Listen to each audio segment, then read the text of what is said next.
I was due to leave England on the Saturday, and that just never happened. The money was done, Lewis, at this point. Like food, food was just food, innit? Like we eat when we can. What kind of like started off as a feel good moment for me, um, yeah, it's something that stays with me sort of like forever now.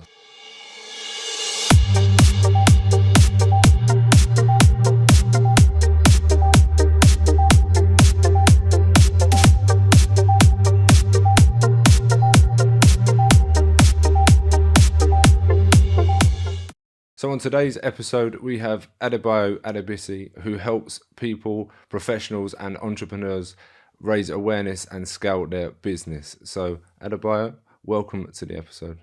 Lewis, thank you. Thank you for inviting me through. Adebayo, you've never done a podcast before, have you? Nah, it's quite a daunting proposition at the moment, but I'm looking forward to it actually. So, as you know, or people may not people who don't know your background, I'm fascinated to explore this. And for people that don't know who you are, let's start at the very beginning, because you've got an amazing story that needs to be shared with the world. And it's time now to let people know who you are. So let's start at the very beginning. What shaped Adebayo? I'll say that's a very broad question, but I always believe like everyone's shaped based on on their experiences, either growing up or from the present life as well. So so Lucas, where do you want me to take this? Like, do you want me to start At the very beginning. At the very beginning. So as you know, you can probably tell from my accent, I was born in Nigeria. I was in Nigeria for 15 years until 2006, which is when I moved to England. For me, it was a very exciting proposition at that point, because you're moving up to a new country, a fresher beginnings. And for me, it was just, okay, we're going there for a week. We see how the other people live around the world. And, I told every single person, like my friends from school, my neighbors, I'm like, guys, I'm going to England for a week. At that point, it was what, July 2006, at this stage. And I've just graduated. I've just celebrated my 15th birthday. And I'm like, yeah, we're going out here. We're going to go do some shopping and then come back to England. And 16, 17 years later, I'm still in England. So, so I think like, what kind of like started off as a feel good moment for me. Yeah, it's something that stays with me sort of like forever now. So, I've been saving financially anyways, since I was 7 years old. So any pocket money, whatever money I had, I just saved it, because I just knew at some point I'm gonna have to, spend this money some way, somehow. And I never envisioned that, I would have to take it to England. So, which is what I did. And I planned it all out. I was like, oh, I'm gonna buy you Arsenal jerseys, Chelsea jerseys, and all of those stuff. So, so I came to England.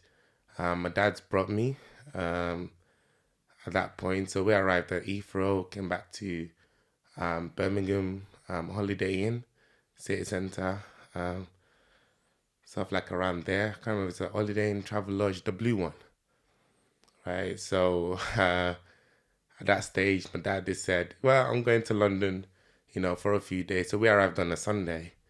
So I found on Monday, going to London for a few days. I'll be back Wednesday, Thursday. I was due to leave England on the Saturday, and that just never happened. So I think Monday, Tuesday, I've gone around the city centre, gone to the shops, buying this and buying that, thinking, yeah, I got enough now, enough to take on to my friends and stuff. And then Wednesday, Thursday, silence. And I'm like, what's going on? Because at this stage, we're not really as connected as we were back then. It was all flip phones and no iPhones. We used to have 1G or G or GPS at that point. So you're not exactly contacting people. Phone book was always, the hype back in the day. So I just waited and waited. I think it was probably about like the Tuesday evening, Wednesday. Something just didn't feel right to me. So, and I just started to think about my situation. I looked at how long we had the hotel for. I was like, okay, cool. I need to get back on the Saturday. Not really sure how to get to London at that point in time. So, yeah. So I just thought, okay, I need money. I need money. I've bought all this fancy stuff that I needed to actually just return, because I think, from where I come from, you buy stuff, it's final, right? I'm going to the store and they're like, yeah, if you're not happy with, you got whatever amount of time to return it. I'm like, oh, okay, that's good. So I took everything back one by one. I went Primark, I went various other shops, like where I returned all the stuff I needed to return. At this point for me, it made sense because I was like, I had close to like 2 grand, right? So if you convert that back home to Nigerian money, when I came to England anyways, I think the pound was equivalent to about 250 naira. So you can kind of like work out the sums. So that's the kind of like money I was playing with then. So I was able to recuperate as much stuff as I could. I think the Saturday came. Saturday came and, time to check out and stuff. I've left the hotel. Still no sign of Dad. And then I got on the bus 94, right? Anyone that knows bus 94 in Birmingham, it kind of leads you down, I'll say like a slummy side of Birmingham, right? So it's like Chelmsley Wood area. It goes past like Alum Rock. And then there's this road called Washoe Road, right? And the first letting agent I saw there was like this small shop. The shop is actually there right now, but it's not called the same thing anymore. So I've gone there. And you can imagine, as a 15-year-old at this point, obviously right now I look a bit bigger and taller, right? I was small. I had a very late growth spurt. So when I was 15, people used to think, I was like, 7, 8 at that point. So I was tiny. So I've gone to this guy and I said, I need a house. And I led with the money. So I think I was scared. I was naive at this point. I just brought all my cash. Say, I need a house. And he's looked at me thinking, okay, he's got money. And he gave me a place at 184 St. Margaret's Road in Birmingham. A dump. Like, definitely not fit for living for like a normal person. But it's giving it to me because he had it there. So I was like, okay, I'm going to take it. And obviously now I know it's a dump. Back then, for me, it's a house. It's got a bathroom. It's got everything I need, right? Everything might have been slimy, but to me, it was a home. And I said, I'll pay you this much money, right? The rent at that point was 220 for a 3-bed house. 220 a month, right? I just gave him the money, everything I had at that point. Obviously, not 100% everything I had, but enough, right? Yeah. And that was it. No tenancy agreement, no contract, no nothing. Just pure money, a house key. And I went down there and I was like, shit, can I swear? Yeah. Sorry. I went down there and I was like, oh, interesting this. And I remember the Saturday, Sunday was literally just me cleaning the absolute heck out of the house. It was that dirty, right? It was cold water, no hot water. I didn't even have hot water until about like a week, 2 weeks later. Because the boiler works, but it's one of those ones that, the boiler that has to have like an ignition in there. So it was one of those boilers, and yeah, it was nice for me anyways. It was okay. So I think at that point I just needed, summertime in England, it's not that cold. So to me it was cold, but to it was all right temperature, but to me it was cold. So priority was getting the house as warm as I could, which was good. So I set up shop at the house and I was content. Okay. So 184 St. Margaret Road, just the road that leads to it. Don't quite remember the name now. There's an auction house around the corner, right? So, and a pub as well. It's like auction house slash pubby stuff. And they used to sell stuff in black bags. So they could have clothes or bags, right? They're showing bags for like 2, 3, 4 quid or whatever. Obviously, you're not allowed to look into the bags, but they're clothes, right? Because I've come to England, know nothing. Because my intention was to buy stuff and take it back, right? And I'm like, well, this weather is a bit too cold. What I brought is not conducive. So the auction house was just me walking around, and I was like, I never knew what auction is, to be fair. I just went in. I was like, oh, okay. These people be buying stuff for cheap, right? They're selling chairs, they're selling tables, anything. They're selling it there. So I just used to do that as a pastime every evening. So I went there, and it was nice. Like the neighbor then, the neighbor at the 184 St. Margaret Road, he had a bicycle, which he gave me. Right, he never used it. It was at the way back in the shed. So he gave me that bicycle, and that became my main transportation mode. Right. So we've got a house now, right? I've got auction house, which is just convenient.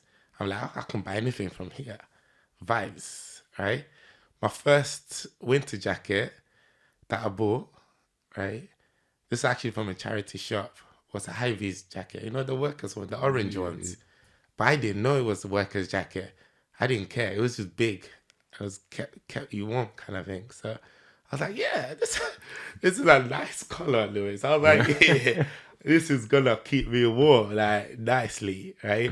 And I used to wear this like without knowing, right? It wasn't until I started sixth form that I knew what it was, right? But getting to sixth form was a different scenario, right? So we have 184 St. Margaret Road, right? The auction house is there. You come out the road into Washwoodif Road, there's this Washwoodif Library, right? That's where all the information stuffs are, right? You don't have it. Obviously, you've got internet back in the day, right? But the library is where all the main information things that you need actually are, because all the adverts are there.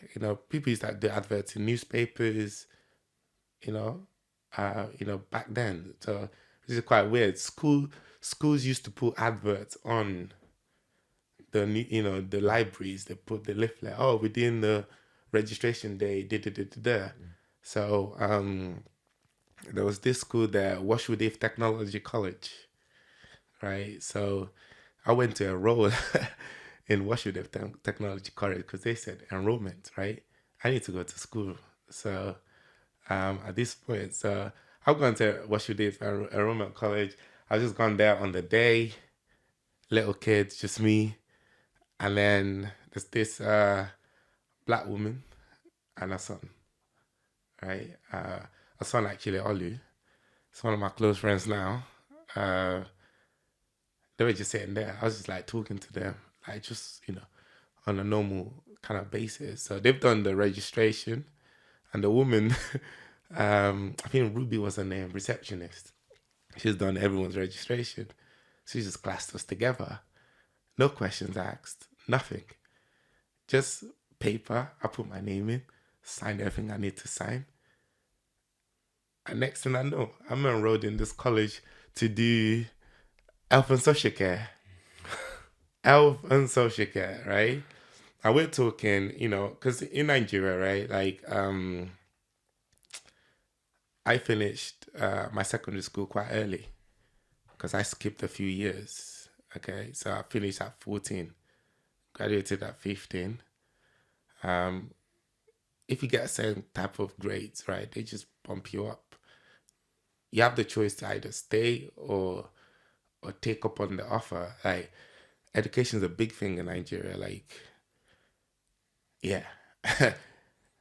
Your parents will kill to take you to school. That's how important they put education. So when they're telling you you can skip a year, oof, your parents are thinking, yeah, ammunition.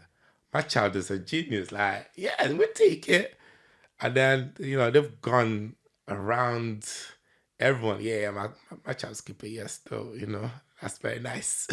So, but, so like I was like a very top performer academically, to be fair. But then doing health and social care, I didn't really know what it was. It was just a course, it was just a degree for me at this point. Which I was like, yeah, let's get it on. I was just going to school, filling up my time now, right? Because at this point, my priority was always food, food. Okay, I didn't even know you had to pay bills until quite a while longer. Yeah, but the food was always my priority. So any money, gathered, I'm like, yeah, we get chicken and chips.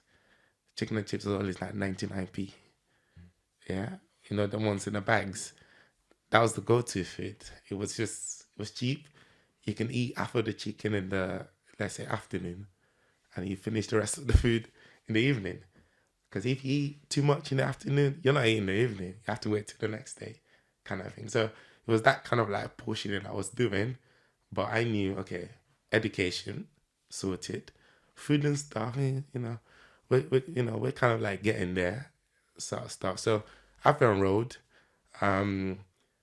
So obviously I came in July. We're talking back in September now. Like, school started, which is quite an experience for me because, everyone just were looking at me like, this guy's so small. It's probably part of the year sevens, yada, yada, yada, right? So they've enrolled me in health and social care, whatever. Like, I don't know how many people that they enroll at 15 for sixth form, but I've found that now that's probably not that common, to be fair. So, part of the health and social care group is people usually did mathematics because they failed it in GCSEs, and they used to do like this sub class. But the mathematics level I did in Nigeria is different. I've done maths, I've done further maths. So what they were doing for their GCSE retake to me was like, what is this? You know what I mean? So the teacher at that point just saw me disinterested because I was just like, I can do this in my sleep all day long, kind of thing. So, and he's like, oh, you're not meant to be here then, right? So what he did, they went back down to Ruby, receptionist. They took me to Mr. Smith, which is like the head of the year at that point. And they were like, oh, just give him a last year's GCSE paper. Right, you done that. I sat down in the room. I was like, oh, this is solid. So an hour, I banged it out. And they were like, oh, it's not meant to be here, is it? It's like, oh, what do you want to do? I was like, well, I was hoping to become a doctor, but I thought health and social care would get me there. And they were like, no. You need to do biology, chemistry, physics, whatever. So I was like, oh, okay, that's what I want to do then. So they gave me all the past papers for GCSEs, and I just did them. And they were like, oh, it really doesn't belong here. So then they bumped me into A level classes. So I was like the last cohort of A levels in that school, because you can check the school's history. Like, it's terrible in terms of performance. So they were like, oh, because after me, like the A level people just shot, right? But like I feel like during like my first year, I had to like um tutor struggling kids for year 7. 'Cause I was still too young, to be honest. So I used to like tutor whilst I study at the same time, and for me that helped my English, right? Because when I came to England, you need to understand, like I was brought up in a bubble, right? A bubble of, we go to school, come back, right? Private tutor, teach, you sleep, same cycle every single day. Mingling with people was not the norms for me. Yeah. So I don't know how to interact with people, right? As much as, yes, I can, push come to shove, I can talk to people, but I'm nervous, right? At that point, I used to develop like very bad reaction in my skin when I'm talking to people in a high pressured situation. So, ergo, estate agent, I probably shouldn't have handed him every single penny I have, but you do things. I'm just like, okay, that's what I want to do. And I think like in this day and age, technically what he done was a crime. Was he probably should have taken it to the proper channels, if that makes sense. Oh, I've got a minor here trying to get blah blah blah, right? That was meant to be the proper channels, but I think at that point it wasn't. Then I'm putting all of this back together now. At that point for me it was just, I didn't know the rules. It was just free for all kind of thing, because the restrictions you've got in the UK, you don't really have it in Nigeria. Like you, you can do what you want, kind of thing. So, but I didn't know there were actual ways you had to do certain things. So, yeah. So at that point, I'm now in A levels now, and I was like, yeah, I'm back to my elements now. Study hard, do the same thing. School was keeping me sane, tutoring the year 7s, and that was improving my English. I had a very thick accent. Like, I'm talking now. Like, I had the proper fresh out of the boat accent kind of thing. So, you know what I mean? So, but the tutoring aspect improved. My English was excellent, don't get me wrong, but accent wise, it was different. Birmingham accent for me was like, huh? What are you saying?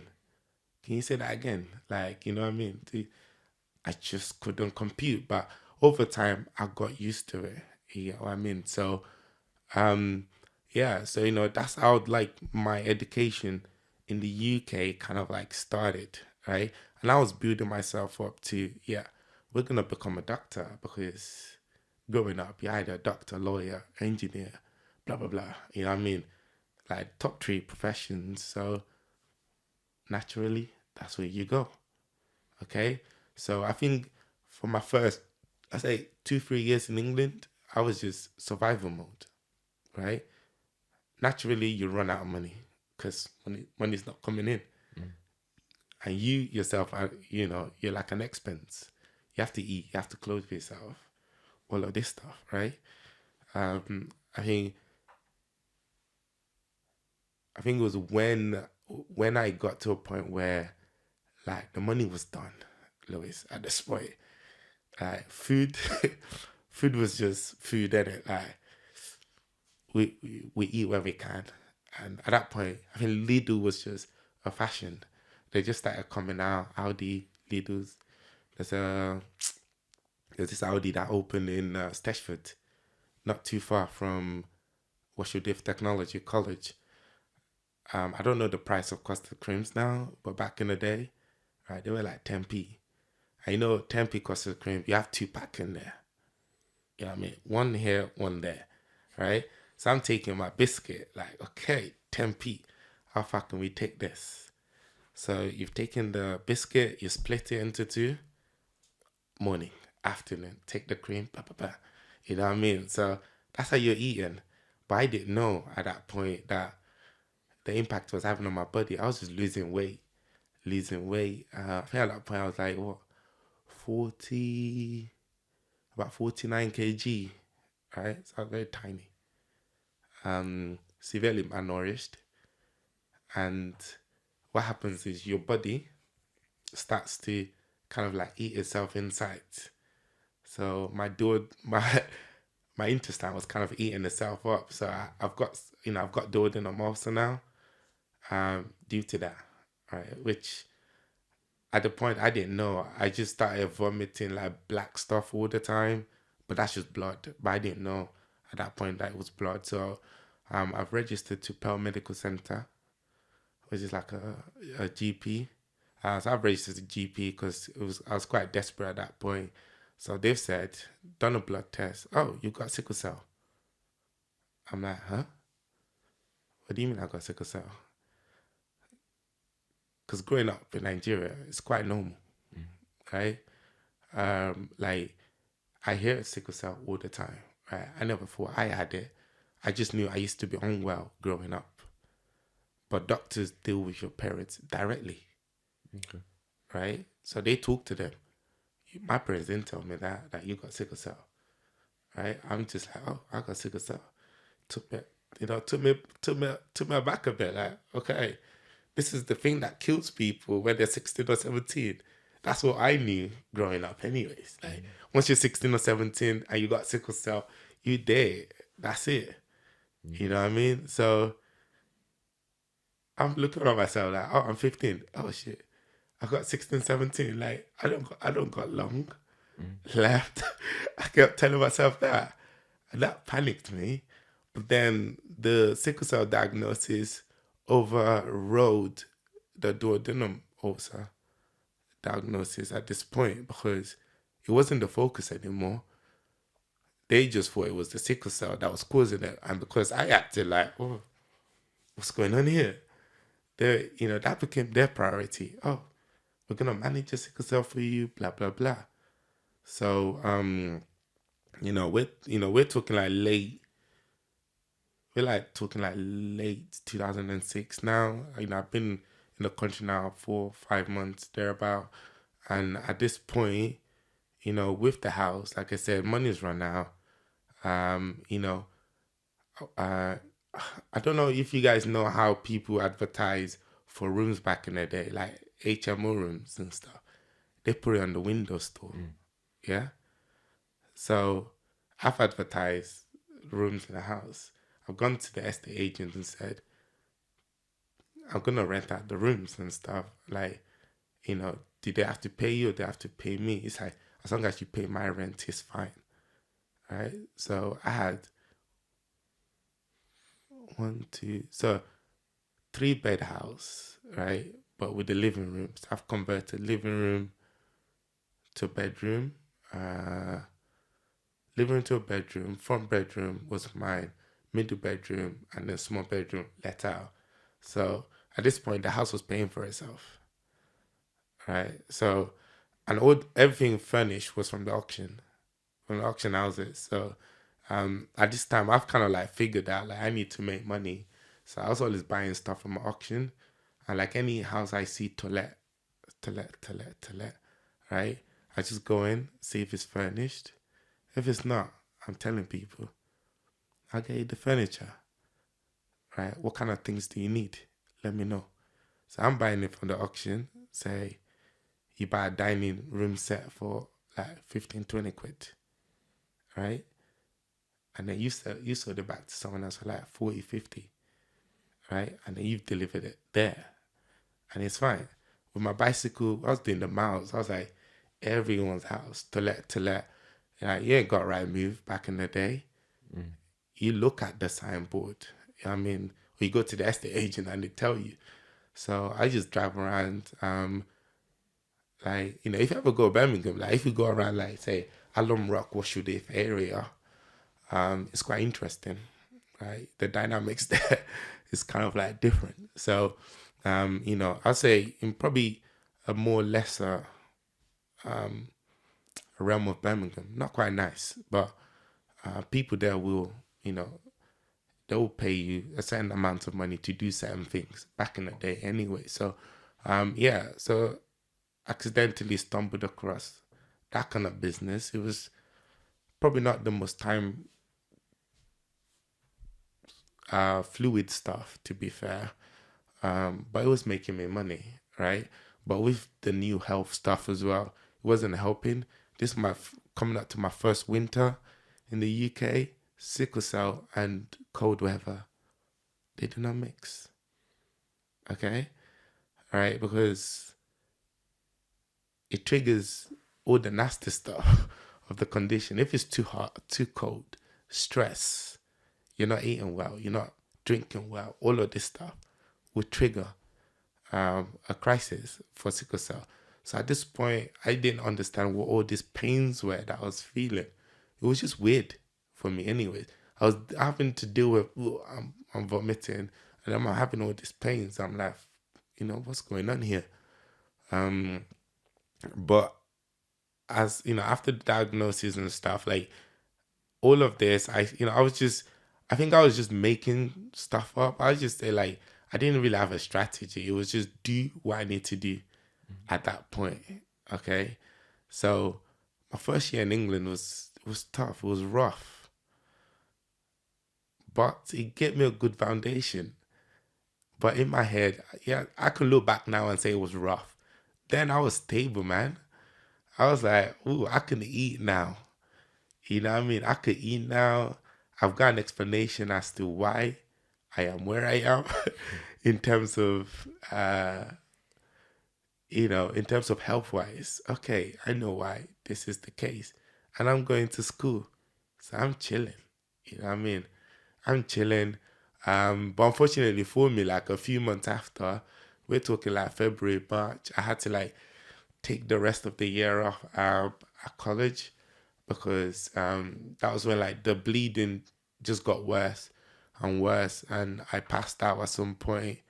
All I just know was I was in hospital, and then done the endoscopy, whatever, and tried to fix the stuff. So at this point, I've taken like the next few months off of sixth form, but then I've gone back the following year. By this time, my confidence level has gone up because now I've acclimatized. I pull myself out of the comfort zone. Olu, the guy that I met, he used to take me on buses, right? And he just make me speak to any random person. Right? Over time, I just got over the fear. Like, people see me now. I'm very social. I can mix it with any group because, back then I had to put myself in any group. I'd be talking, trying to chat with girls, like, just to get that confidence, or just talk to some random moms or family or whatever, right? And because they're different. So, over time you adapt, you overcome. And yeah. So, that was like a quick summary of like my first year in the UK, which is weird. It was weird to say the least, but it was full of a lot of blessing for me. And I think at that point I started to see the world differently, right? Because people look at me now and say, why do you feel so confident of taking this much of a risk in certain aspect? Because I said, when I first came to England, I was just doing stuff without thinking much, right? If I had the mental capacity or ability to actually think properly, then I am not going to an estate agent to go look for a house. It's naivety. You get what I mean? Like, because I was putting myself in harm's way because this could have turned left, right? I'm an illegal immigrant in the UK, right? Let's not sugarcoat this, right? I'm an illegal immigrant at this stage. I went to the estate agent. He says something. authorities get involved, right? Oh, it's not allowed to stay in this country. It's illegal. But at this point, I didn't even know what the term illegal immigrant was. Not at all, right?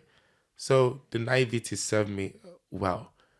I registered for you for the sixth form, right? Come on now. They meant to ask for IDs and stuff like that. They never did. Right? Maybe I just went in at the right day, right time, right moment. I do not know. Okay? It just happened like that.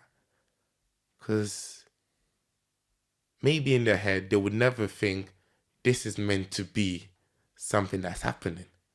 But it's just happened. Okay?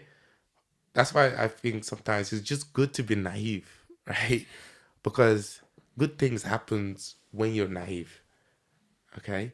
And the fact that you're naive makes you fearless in a way. You just put yourself there. Okay? So, me talking to neighbor, giving me a bicycle, it could have easily said, hold on a second, that's a kid living next door. Where's his parent at? He didn't say nothing. You know what I mean? So I look back and see all this moments when I registered for the GP, right? Again, where your parents at? Does that make sense? So I look at different moments and I'm like, wow, this were like defining moments that it could have gone pear-shaped here, I'm always like in the auction houses where people are like drinking, smoking, and I'm just like the little kid around the corner, the only black kid there, and I'm out here trying to buy this and that. You know what I mean? No one ever questioned me, no. But at this point, I was just naive, right? So I've gone through sixth form. I've come back after a break because I did 3 years at sixth form because my first year was kind of like a mixture of like getting into the course, helping struggling year 7 kids. The role later kind of evolved like over time. So like, when I then started A levels proper, like I was in it, you know what I mean? So my health was stable at this point. I've been referred to Sickle Cell Center in Birmingham City Hospital. Shout out to the ladies there. They still actually like look after me really well now. So like I've kind of like grew up with them. So they've managed my condition as best as they can. Even now, like, so much struggles, but they talk to me like a human, which is good. Yeah, so like I think at that point, second year, you want to start applying for uni, right? Question that they're asking you, nationality, all this home status, whatever situation. And I'm looking at the phone thinking to myself, whew, I'm Nigerian, right? Like, yeah, put that in there. It's fine. Okay. And then I'm looking at tuition fees. How are you going to afford a tuition fee at this point? And that's when everything started to make sense. I don't belong here, right?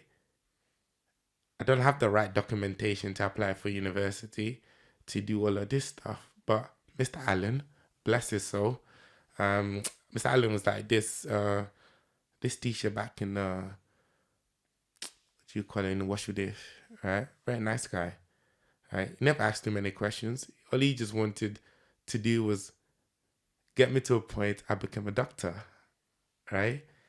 And he moved mountains for me, that guy did, right? Helped me on my UCAS application, right? With applying for medicine, you needed to do something called Duke of Edinburgh, right? The school's never done that before, right? He found the funding to get me into a program of something like that.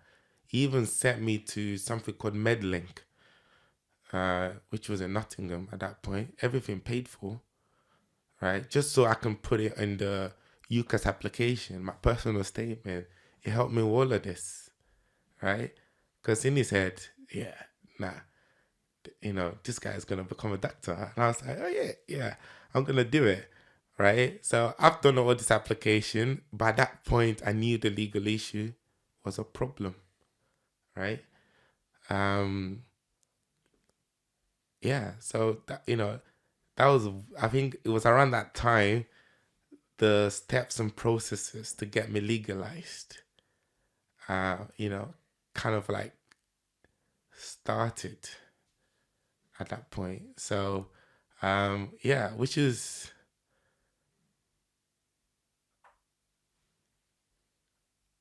yeah, it was quite a traumatic experience, because when you're where you're not belonging, people want to get rid of you as quick as they want to.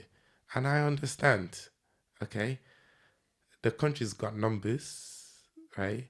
You need to crack down on crime. Technically, being an illegal immigrant, that's a crime, right? Like, but I think due to my circumstance, I didn't choose to come here, right? I was just brought here. I was just here for a short while in my head. And now I've been here at that point 2 years, 3 years. Well, actually, that's a lie. Like 2.5 years, nearing up 3 years at that point. So, yeah. So I think that's when I started to seek legal counsel, right? I started to seek legal counsel. At this point, to be fair, my little auction thing, right? Money wasn't a worry anymore for me. Nah, at that point, because I was not that guy, right? I was not that guy. Like, you need your house furnished. Yeah, you find me. It's fine. I was that guy now at that point, right? So I was making decent bank, at least. If it's not like life changing money, but it's okay money. Okay, so I seek legal counsel. The Birmingham solicitors were not helpful at all.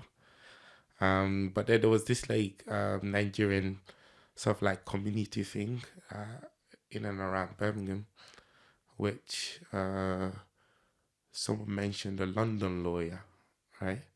So my first time in London at this point, got a coach. Long travel, man. Jesus.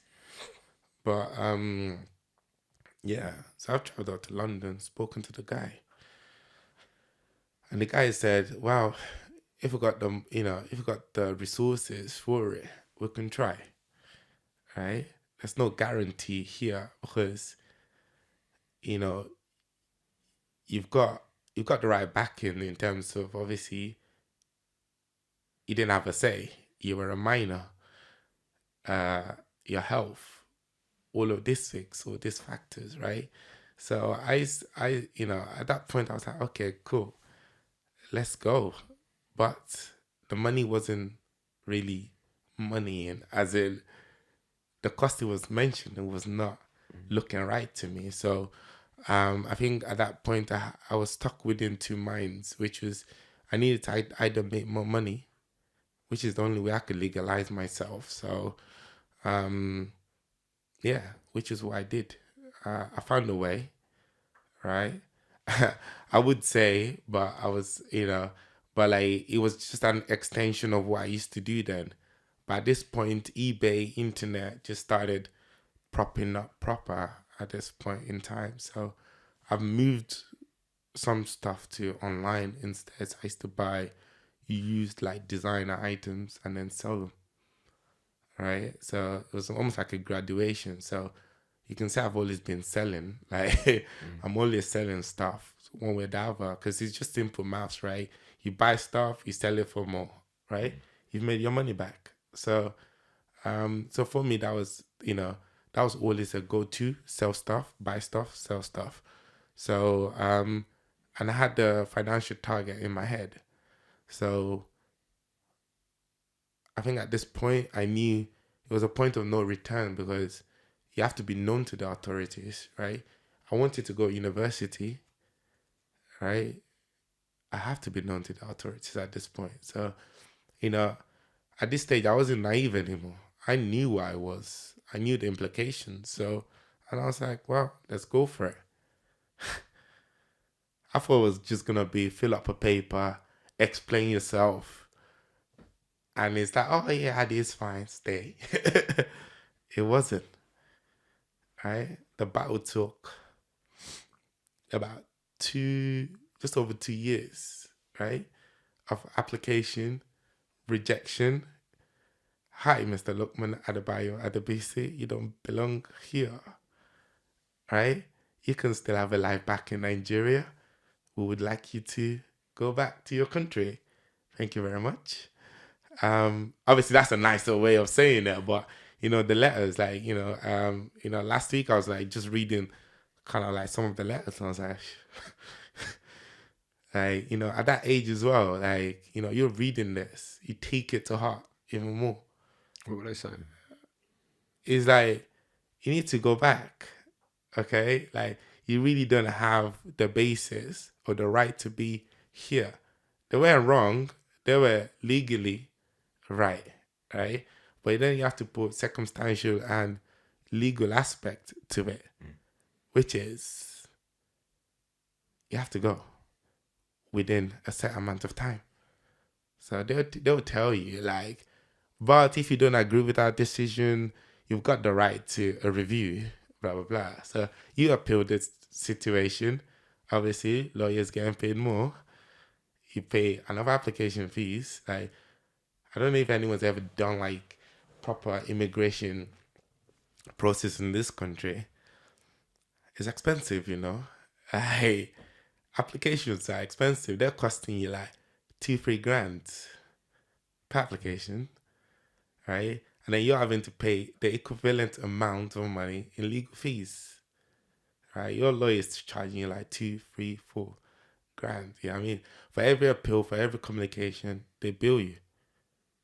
Okay, so, and don't get me wrong, this lawyer was good at what he does, right? So, a lot of rejection. We ended up taking it to judicial review at this point, right? I think the judicial review was like a final stage. It's probably like one of the most nervous period of my life. Oh, Christ, like, at this point, yeah, like, I've already had offers from university, right? Unfortunately, I didn't get, what do you call it? I didn't get into medicine. I got into medical science at University of Birmingham, right? So I finished my A levels. I've done what, I've just done all A's in them, which was which was good. By that point, I wasn't excited like that. But that caught a bit of press attention because that college have never developed that level of result before, right? So like, there's this article in Birmingham Mail. You see a picture of me with like some weird ass glasses, like, just, yeah. I'll send you the picture when I get home. Like, yeah. So like, it was back in 2009. No, yeah, 2009. September 2009 was when it was dated for Birmingham Mail. So at this point, I already had like my university offers. I knew I was going to Birmingham one way or the other. I just wasn't allowed to go to Birmingham one way or the other. Because number one, they couldn't either class me as a home student or even class me as a foreign student. Anyways, I knew that from the application. So this legal process was very important. So 2009, so we started the legal process at like 2008, 2009, right? We didn't get anything back until 2011. That's when the process ended. And the last, every time was always the same letter. And the letter was getting more and more aggressive every time. You have to go back to your country. You have to go back to your country. And my response to them always was, where do you want me to go? To where? Like, to who? You get what I mean? Like, where do you want me to go back to? Clearly I wasn't wanted. Like, you know what I mean? Isn't that logical? But when it comes to the law is not logical. The law is just the law. you're either breaking it or you're not. So so at this point, we went for a judicial review, which is like you had to go in front of a judge at this point. So I was nervous, man. I was nervous. I knew that this was the final straw. Like, it was like, if this goes not the way I want it to, right? There was no more appeal process available, right? Maybe the lawyer could have escalated to something else. I don't know. But at that point, I was just told final straw. So we went there. We've done all this prep, right? Because you can remember at this time, yeah, like, sickle cell has become a big part of my life. I'm in and out of hospital, in and out of hospital, in and out of hospital. Like, I come out of hospital today, 2-3 weeks later, I'm back in again. And I think it's just because the UK or wherever just wasn't conducive to my condition, and it just kept on triggering. And I didn't even understand the condition to the level I do now at that point. So I was always in, out, in, out, in, out. So I just had to document bucket loads of medical letters. So we've prepped, right? We've gone from the medical angle, humanitarian angle, right? Education, like what I'm going to bring to the economy. Like, I had to prove I'm an asset, right? And I had to prove my worth for the future as well. So we've prepped, we've gone to the lawyer. I would say lawyer, we've gone to the courthouse in Birmingham. Obviously, at this point as well, I've contacted the local MPs. They've written me letter of recommendation, blah, blah, blah. Like, we went, we put mountains, like, at this point in time, right? So, kind of went there, and yeah, a case that was meant to last ages. Like, obviously, the Home Office lawyers have come, no emotions. They shredded me to bits. Shredded me. Like, Your Honor, it doesn't belong here.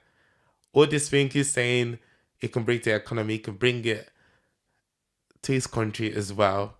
The medical health in Nigeria is improving. So, for sure, it can seek the same level of medical blah, blah, blah. All the grounds we were going to stand on, shredded. And this was before my lawyer even spoke. So I was thinking, this edgy is long, right? So my lawyer has spoken anyways, and usually I think, like, you're meant to, like, wait a while or whatever before verdict, blah, blah, blah. My lawyer hasn't even finished. The judge just looked at this. It's like, what am I doing here, guys? What am I doing here? Look at this young man. What are you guys doing here? And it was just like, you guys just do the right thing. Just do this. And, like, the way my reaction changed, I was like, this guy's got me. It's got me. And then it's so funny because, yeah, they legalized me at that point, right? Actually, didn't become official until like August 2017, 8th of August, actually. 8th of August 2011. They legalized me at that point. I was excited, Lewis. Like, at this point, I was like, yeah, this is good. But as much as I was legalized, so they gave me discretionary leave to remain in the United Kingdom under rules outside the immigration rules. So it was like, let's just put it this way, it was rules they would never always normally consider. So I was on that visa up until 2020 actually, which people don't know about. Like, there was a bag of restriction. Yes, I was technically still Nigerian at that point, but I always had that permit card that says at least I was legal. So I was able to, like, proceed with university, but I didn't qualify for home student status because as much as I'm legal, I didn't have British citizenship, or I wasn't an EU national at that point. So I had to pay foreign foreign fees. So you can imagine at this point, I've shelled all this money for legal fees, multiple thousands at this point. So then I had to pay tuition fees as well. So yeah, so like I've started uni 2011, which was good, right? I've started to have stability in my life. You know, things are moving good. Like again, my knowledge of my health is getting better. I'm doing a degree that facilitates my understanding of my health even better, right? But the mental aspect of all these years that I've always shoved behind me, everything just started coming. Because at any one point in time, I've always had a worry, right? It's always 100 miles an hour. We have to get this done. We have to get this done. We have to get this done.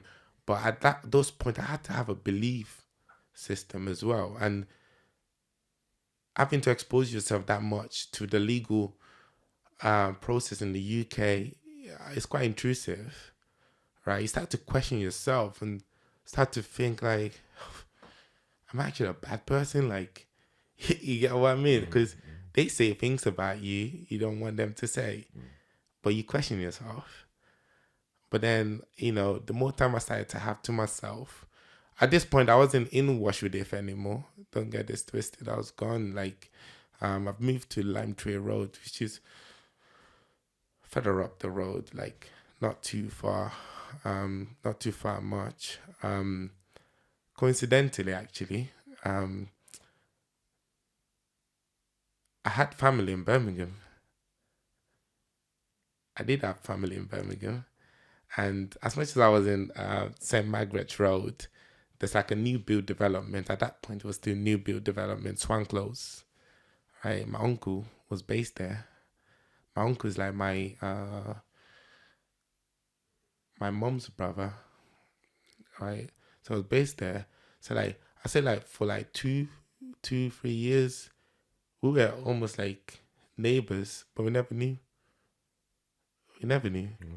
But it was during like all this, you know, authorities situation that, you know, that they found, okay, you got a family around kind of thing. So he became sort of like my adopted family at that point. So, because, you know, I was still less than 18, so it was acceptable. It became my legal guardian. So, yeah, so you'd be surprised the amount of information they have about everyone. Like, and they can link you very easily. So, yeah, so like that, you know, I think like probably a relation with my uncle actually helped with the court case at that point as well, because now I had a family to be like, I'm part of a family now.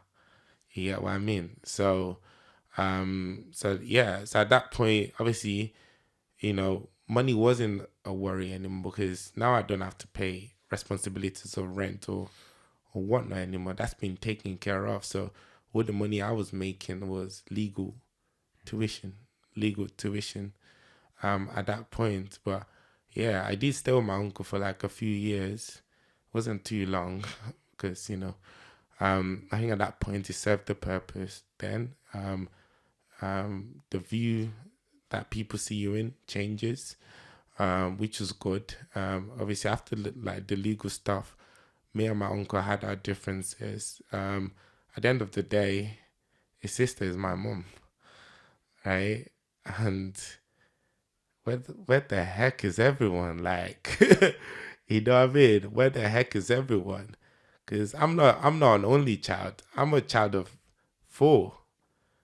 I'm a second child of 4, right? Why me? Why, you know, why not anyone else? Why are you doing this to me? You know, that's the questions I used to ask myself back in the day. I fell into that victim mindset, like all the time. Like, why? You know, why did I leave me here? Like, you know, what if all these things hasn't happened the way I wanted to? You know, like, where's your sister? Where's your sister? Where's my dad? Where's the contact? Oh, we don't know. We don't know. We don't know this. We don't know that. Like, what's going on? Did your dad ever reach out to you? Not at that point. Nah. Like, I feel like a forgotten piece of furniture, right?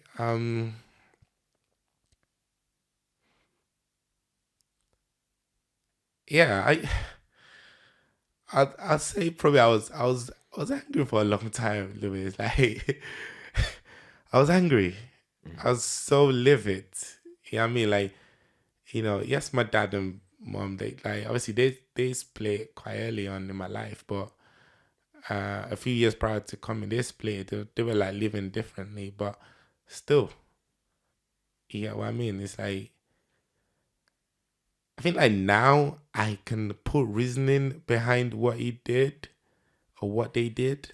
I wouldn't even say he is a they situation because I'm a son of two individuals. You know what I mean? Yeah, yeah. So I can put a reasoning behind it, but at that point I didn't want to. I didn't want to hear it.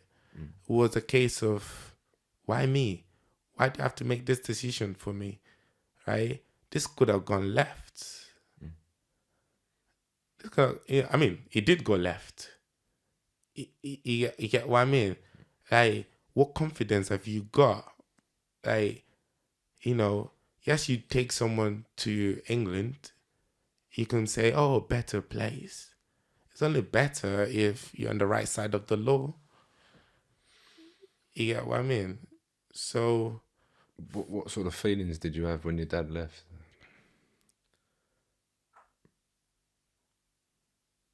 I think at the moment, like, I think at that moment, I didn't really like acknowledge what I was feeling. It was just like, it's not gonna come anymore, is it? Kind of thing. Okay. Survival mode kicked in. I think I was on automatic. But I felt like once I became like a legal citizen in the country, I started to like think things properly. So I was growing emotionally at this point as well. Like my maturity was getting better. So um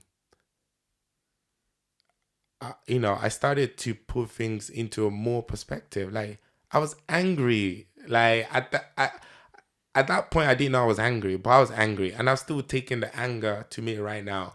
But like, I never used to express the way I feel to the outside world. It was always all internalized, right? So over the years, and that is bit me and bit me, and like I fell into the mode of why me, why me, why me, why me, right?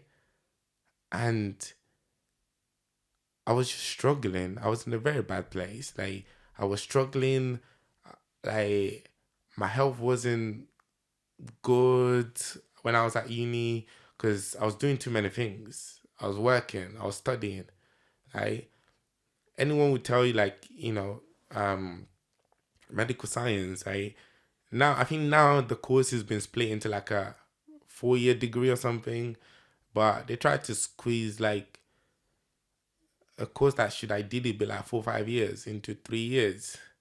And that just took its toll. Like I was working, studying, working, studying, working, studying. You know, I had like 3 jobs. It was, you know, I had to do what I needed to do to make, to make rent at that point because I wasn't living with my uncle anymore, right? I wasn't living with my uncle anymore.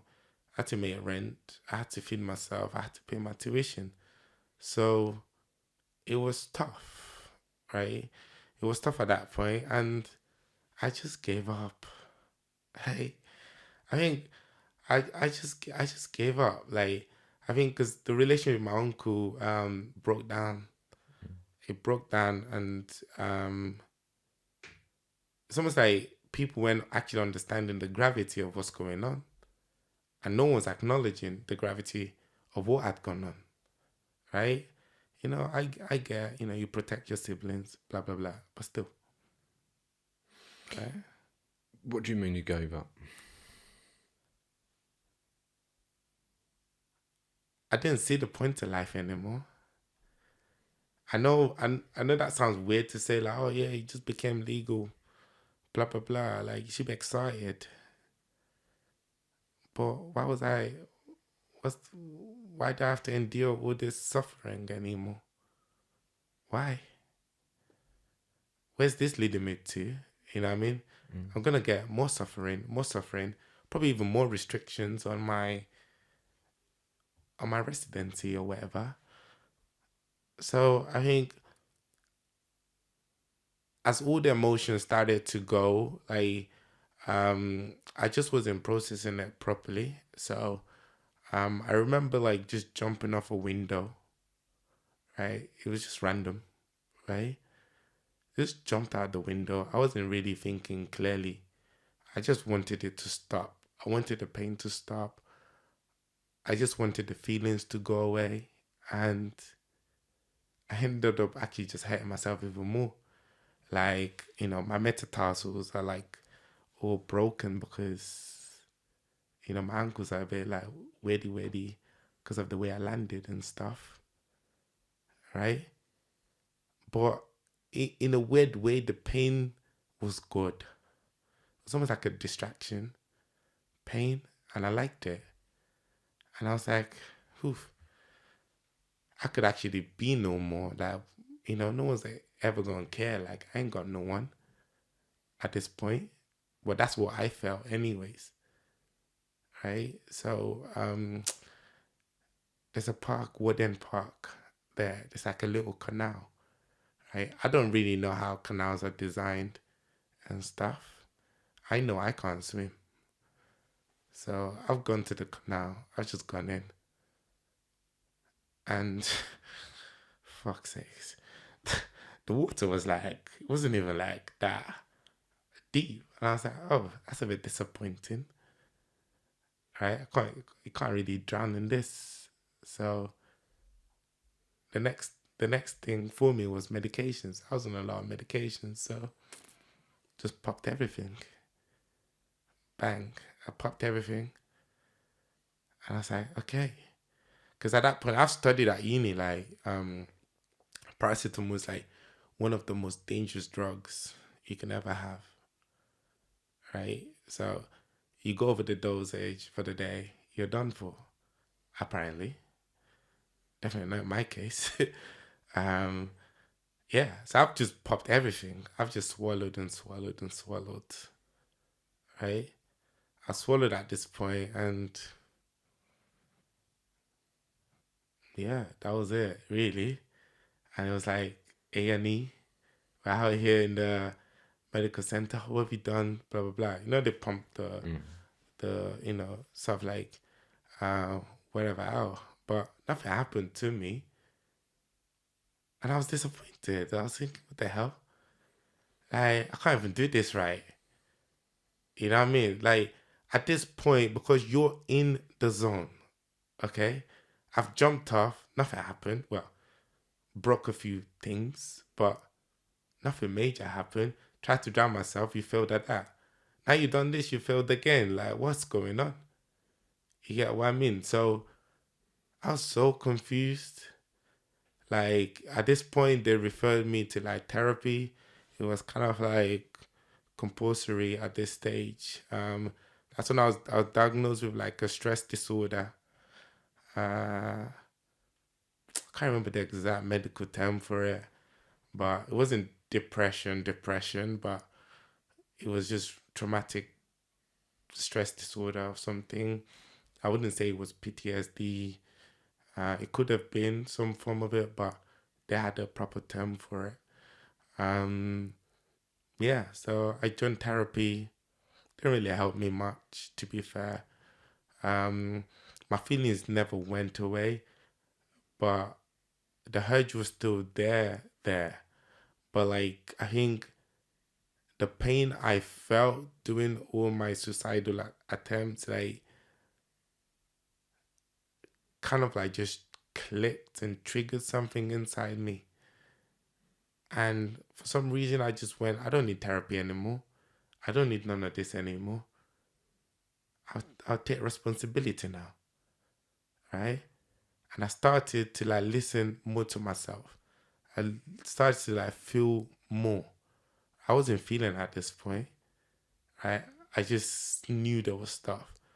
I accepted the pain at this point. I was like, yeah, let's go. Okay. These people have done this to me. It's fine. It's not my job to be angry at you anymore. Okay? I had to learn to really let go, right? Like, people don't really understand what letting go is, like, per se. Okay? This, you free yourself off any burden, and you're like, clean slate now. We're good, right? I'm not saying this was an overnight thing, right? We're saying this took me near enough over a year to get that clean slate within myself. But it was a conscious effort to keep, working on myself every day. Okay? And how did you do that? So, like, I started to listen more. So, acknowledge my feeling a bit more, right? When I'm sad, I look at what's triggering it, right? When I'm happy, I look at what's triggering these emotions, right? And when the emotions flood, if it's negative emotions, right, I try to put a meaning behind it. Okay, I attach that and try to look for the reasoning behind why I'm feeling what I'm feeling, right? If I want to feel less sad or whatever, right? Like, I think people should never aim not to be sad, right? It's good to feel sad, right? Because in those moments, like, you have even better clarity because you're so low and you're so zen, right? You're able to make sense of a lot of things in your life, right? So at that point, I was like, Dad, we're good. Mom, we're good. Uncle, we're good. Okay. So, the period between me moving out of my uncle's to actually getting a new place, like, I was homeless for maybe like 4 months or thereabout. I was just like couch surfing. I was jumping from this student accommodation to another student accommodation. My friends now, like, God, they were so patient with me. They let me just like chill in the living room and stuff, which was wild in Selyoke. Like, it was sick. At this point, like, none of them knew I was going through all this suicidal stuff, right? Because they just saw me, right? But in the background, I was doing all of this as well. They just knew like I needed a place to crash whilst I was sorting myself out. So, which is what I did. I sorted everything out I needed to sort out. It took a few months, and they let me stay with them for free, whatever. So, which was good. You know, I can sleep anywhere now. To be fair, like, you know, So, yeah, beggars can be choosers at the end of the day. So yeah, so it was good jumping from sofa to sofa, to bedroom sometimes, but it was nice. In case any of them is probably like listening to this right now, like, um, you know, everyone never knew why I took an extra 2 years to complete my uni. Right? It was a mixture of my health and my mental health at that point. So I couldn't do the final exams with them at that point. So I couldn't do the exams with them at all. So, and that was because I was unable to, medically and mentally or whatever. So I had an exception, but none of them know that. So, yeah, so my degree took me 5 years as opposed to 3 years because I needed extra time to catch up, stuff like with everyone. So, and this was like our second year at university where everything just went pear shaped, like mentally, because at this point, you see, like when you're more exposed to people now, right? I'm exposed to adults now, at university level, and everyone's always talking about going back home, spending Christmas with family, doing this with family, brothers, sisters, all of this stuff. And I'm like, I got brothers and sisters. I mean, I got brothers and sister, one sister. I can't do none of this with them. You start to get jealous, you get envy. Like, wow, that must be nice. that must be lovely. Like, I want that kind of life too. Like, please. So I think like it was a accumulation of all of these factors that just blended in to me. Like, I didn't belong anywhere. Like, even at university, I didn't have a friendship group. I was friends with everyone because I was just a butterfly. Bang, bang, bang. I was there. You know what I mean? I'm chilling with this, this group today, another group that day. So I never settled. That way, no one actually got to know me. You know what I mean? For me, that was good. The less question people ask, the better. I don't want to be talking to you about anything. I don't want to be talking to you about why I'm spending Christmas by myself, or you know what I mean? Like, it don't run like that. So for me, that made me comfortable, yes, so I feel like, the period that happened at uni, and yeah, I think helping myself was probably like the biggest thing I did at that point. Yeah. And that got me through. It got me through. It got me through what I needed to get through. And but I got better at it. The more I did it, the more I was feeling better. Right? I'm not gonna sit down today and tell you that I don't have urges. I do. Right? The urges never die. It's there. It's just quieter. Right? It's quieter, and you think of it more as a silly proposition when you think about it. Urges for what? So like, I've had enough in life. I can't carry on anymore. Right? The voice is still always there. Right? But you just learn to deal with it better. Right? I'm guessing everyone, it might be a healthy mind or whatever, right? Sometimes you still think silly stuff. You just don't act on them, right? But anytime I think silly stuff, I acknowledge that it's there, right? I could go like a year and a half and not think of anything like that. But sometimes I'm like, oof, or sometimes I could come out of the shower, I'm moisturizing my body, and I look at my feet, and that's still a constant reminder, because you're like, you still hurt till today because of that. Does that make sense? So, and even when your mind like drift, you're like, it is what it is now, right? But maybe you're actually under a lot of stress or something. So that's why I always listen to myself a lot more, like right now. So in a way, I say circumstances saved me and almost derailed me at the same time. Does that make sense? It does. I mean, funny you say that, because I completely agree with you. Because it was only yesterday that my PA phoned me, and she was like, "What are you up to today?" And obviously, that I've been pretty unwell, and my mind's running away, doing 100 things at once. We've got a lot of work on. And she said, "You've not been acting yourself because I've had time to think." And exactly that. I still have the urges, and it's because I've been through not something similar, but I've been in the situation you have. Yeah. And if most people are honest, they've still got that voice in their head. It's the habits that I've created that go, this is what you've got to do, put this into practice to then divert and deal with it.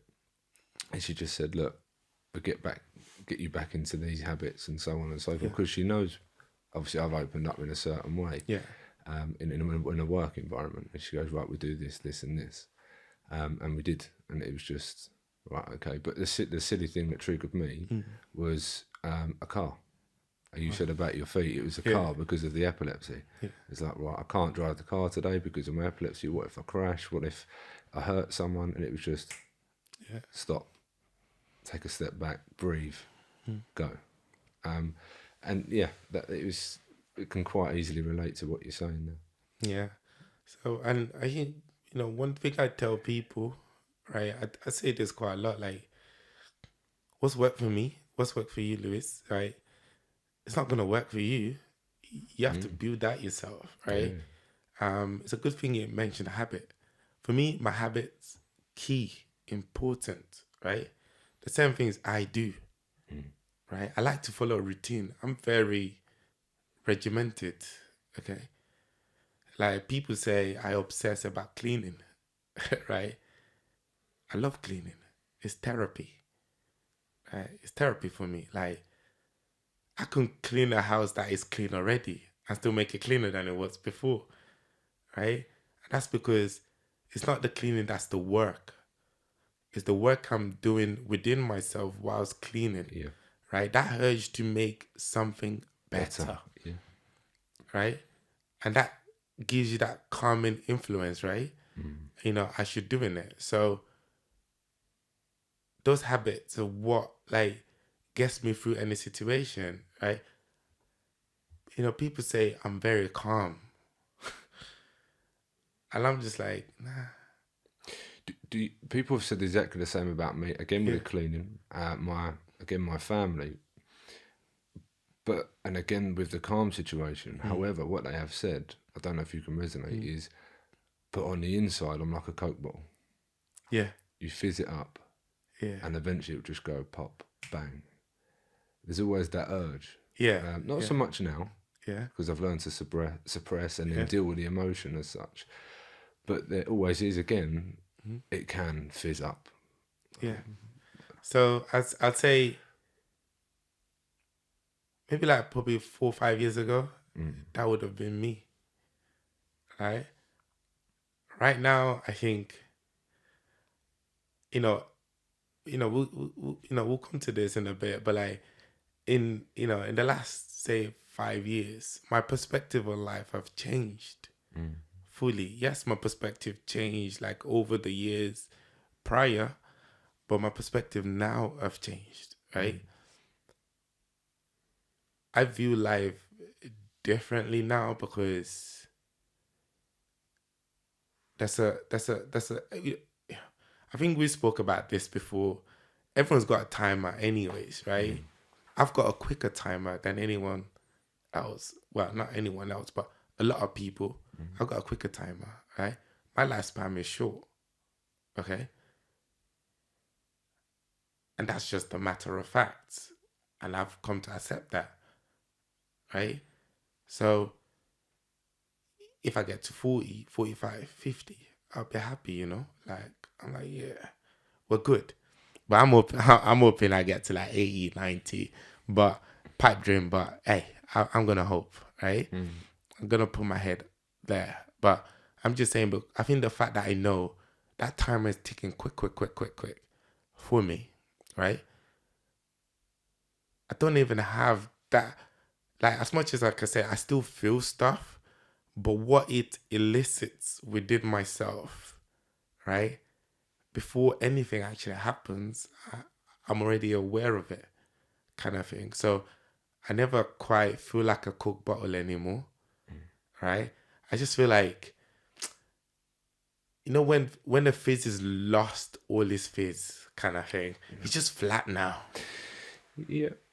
Yeah. So I get that. Yeah. Do you sometimes feel emotionless? Oh yeah, I'm a very emotional person. Lewis, like, I can be driving home now, right? And I can tell you, I can cry all the way, right? I can cry all the way to Birmingham. And that is because like I said to you before, like I've started to feel things now, right? I can be driving and I could see like a big family in a car or whatever, just, you know what I mean, doing their thing. And I just look at myself like, wow, must be nice. And that could just trigger me to cry. But I wouldn't feel sorry for myself. But that's just the pain, right? I don't like to bottle up the pain, okay? Like, I could be in a social gathering setting that's very busy. I could be very lively, bubbling. And then suddenly I'm just like quiet for like a few moments. At that point, I'm feeling, okay? Like, maybe something out there is triggered. I have many, many, many, many triggers, right? A lot of things reminds me of a lot of things, right? So I could say I process the pain differently right now. So I'm more of a Zen. You can say Zen in a way, right? Because I used to meditate quite a lot, right? Now I meditate if and when I need it, right? But I think there was a time I did it religiously for like a year, well, near enough 18 months, thereabout. So I think I'm at the stage now where I think if you want to meditate, do it with a purpose. Have a reason you're doing it. So that's why right now I just shut things out if I need to, or process it if I need to. And if I'm struggling to process it, as opposed to before where I just keep it in. Now I'm just like, who can I talk to? That's understanding, right? To a certain level, right? Because you get to know your friendship groups over time. You know what people can take appetite wise, right? If I'm talking to you about my situation and you're feeling some kind of sympathy towards me, I will shut off, right? I'll shut off. I'll just be like, nah, I ain't ready for this, right? I don't want to be judged by the past, right? Judged by right now. I'm telling you this right now. Like, help me through this.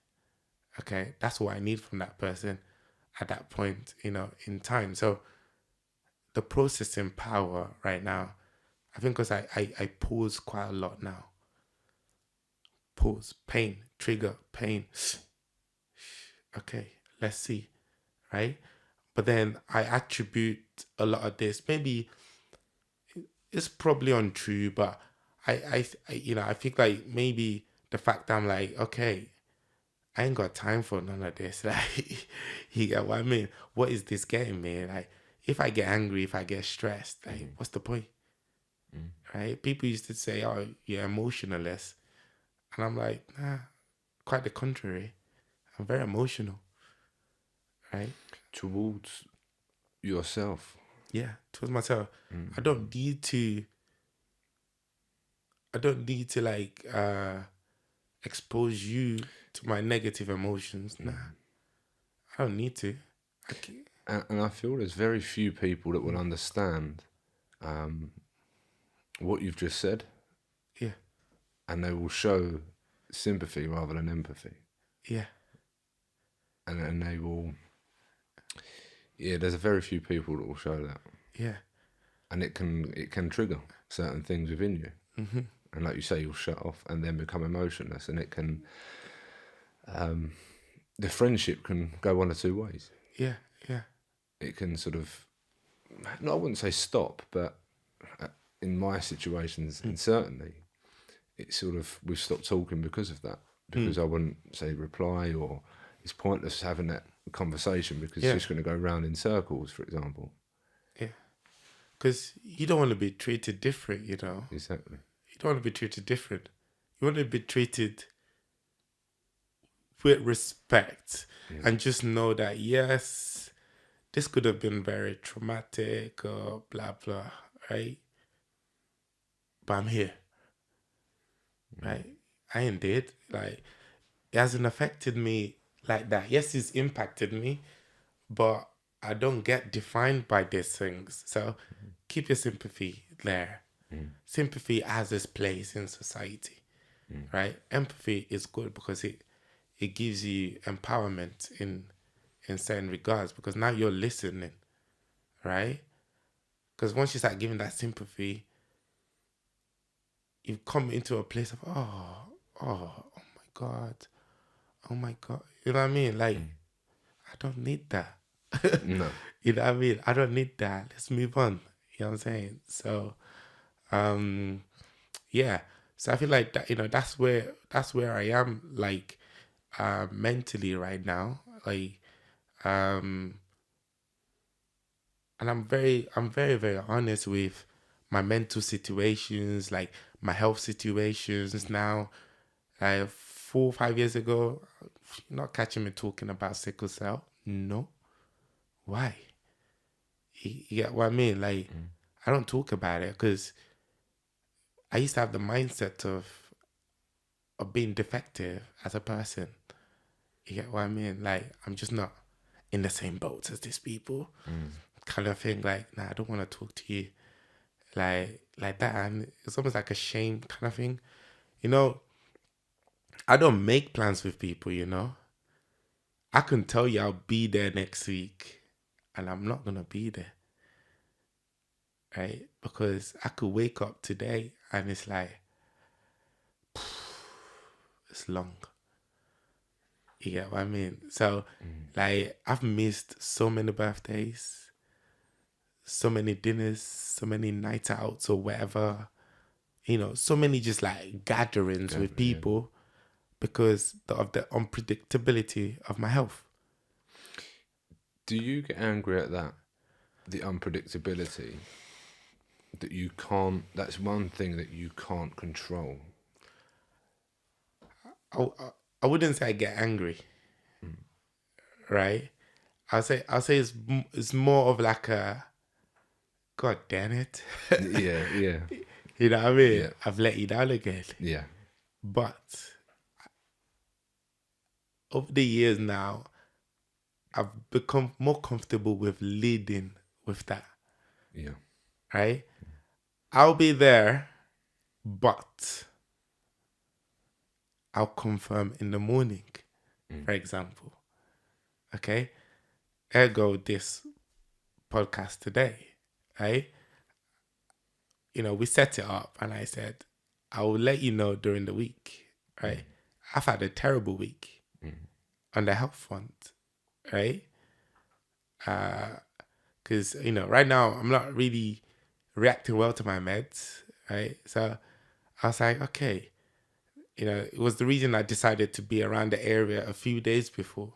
I'm very stubborn, right? Like, I'm very stubborn and like, I could be going through a crisis, right? Instead of going to hospital, I'll probably still come here, do it quickly, and then bang, call the ambulance straight away, kind of thing. I'm that kind of person before. I guess like that's probably irresponsible, right? Because I have driven all the way from London to Birmingham once when I had a crisis, just so I could get stationed in Birmingham. It was the most painful drive and longest drive of my life. But but yeah, I digress anyways. It's like I have to let people know. I might disappoint you. Okay? But that's okay. There will be something I will make. Like, I'm not gonna be readily available to all your plans. Nah. Right? As much as I wanna be proactive in my life, which is important to have habits and a set routine, right? My condition dictates how my day goes. Sometimes it dictates the kind of level of work I do, right? And I I used to have a full-time job, right? Like, I was in sales. I'll discuss how I got to sales in a bit, but with a health as volatile as mine, yes, you're protected by Discrimination Act and yada yada yada, but still, it impacts a full-time job very, very much so, right? Yes, the HR people are doing all the right things, all the support, saying all the right things because they care about you and plus legalities, Mm. right? Yeah. But it does affect you on a normal day-to-day life in terms of your job. Like, sales is quite intensive. Like, you're traveling a lot, you're speaking to a lot of people, yada yada yada. So it's quite intense. So, if your health dictates your availability in work, that might affect your performance in many different ways. And from a company point of view, you're not really a valuable asset like that.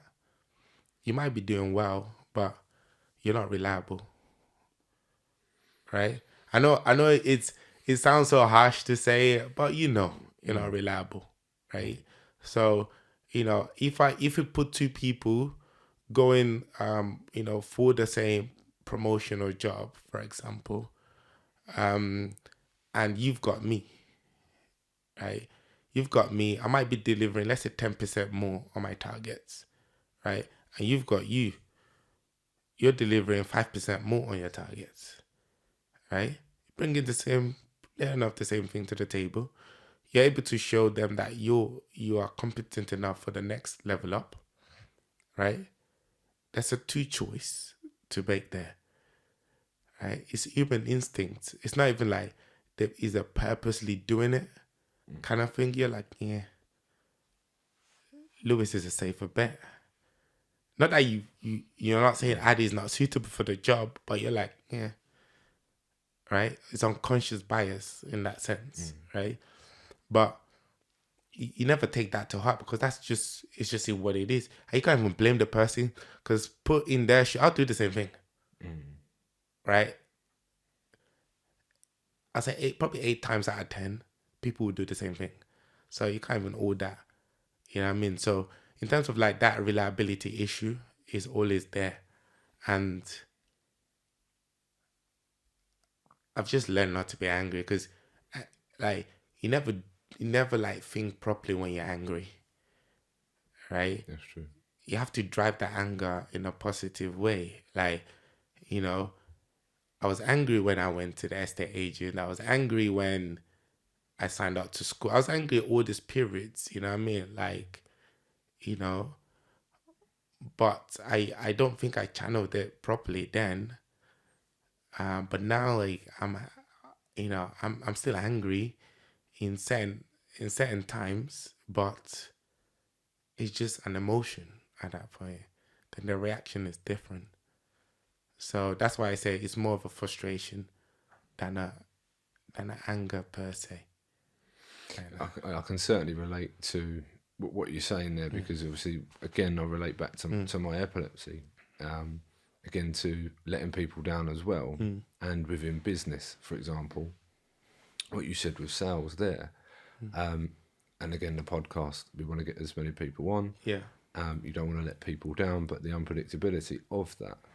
And what would your advice be to me or anyone listening that's got an illness that, again, with myself, I use me, is at risk of SUDEP? And again, very similar to yourself. You go to bed one night, the next morning could be over.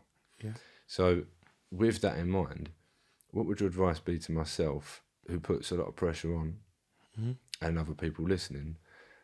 What would it be to try and ease that frustration? I mean, I say like over time, when you get to know yourself, right? Yeah. What will be, will be. But you can change what will be to a certain point. Okay? So I always focus on what I can control. So when factors happen that I can't control, right? I look for a workaround because that is a constant. That's just there, right? If you decide to moan or don't moan, that situation ain't changing, right? It's just there. You have to act regardless. Okay? So I just say you have to like adapt. Like, the word adaptability like gets thrown out a lot. Yeah? But I'm saying in this case, you know, you need to learn to blend in with that situation, right? If, say, for example, okay, you had bad days, let's say 4 hours, 4 out of like 7 days, okay? I'm not looking at my bad days 4 out of 7 days. I'm like, oof, I still got 3 days of working today. I'm blessed. I could have had 0 working, okay? So, put into perspective, yeah? Anytime I have a crisis, right? I'm in hospital, I say 2 weeks, okay? Then I come out. Then it takes another 4 weeks, 5 weeks to get back to normal. During that period, I'm doing nothing, right? Because the problem is, if you put any unnecessary stress on yourself, back to square one, okay? So now we're looking at 2 months gone. That's 0. So if you can get 3 out of 7, that's a win, Mo. That's a win, bro. Like, that's a win-win. You know what I'm saying? That's better than 0. So I think people need to get out of the mindset of all or nothing mentality. It is do what you can today. Okay? Like, over the course of a year, right?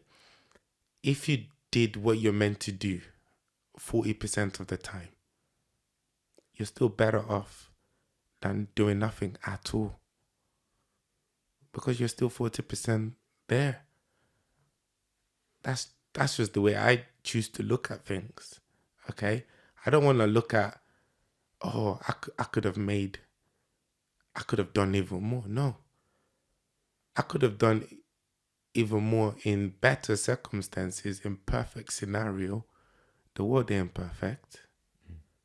You know what I mean? So there's, especially in England, like, there's more rain than sunshine. Like, we all want like nice weather, but we make the most of whatever month we have.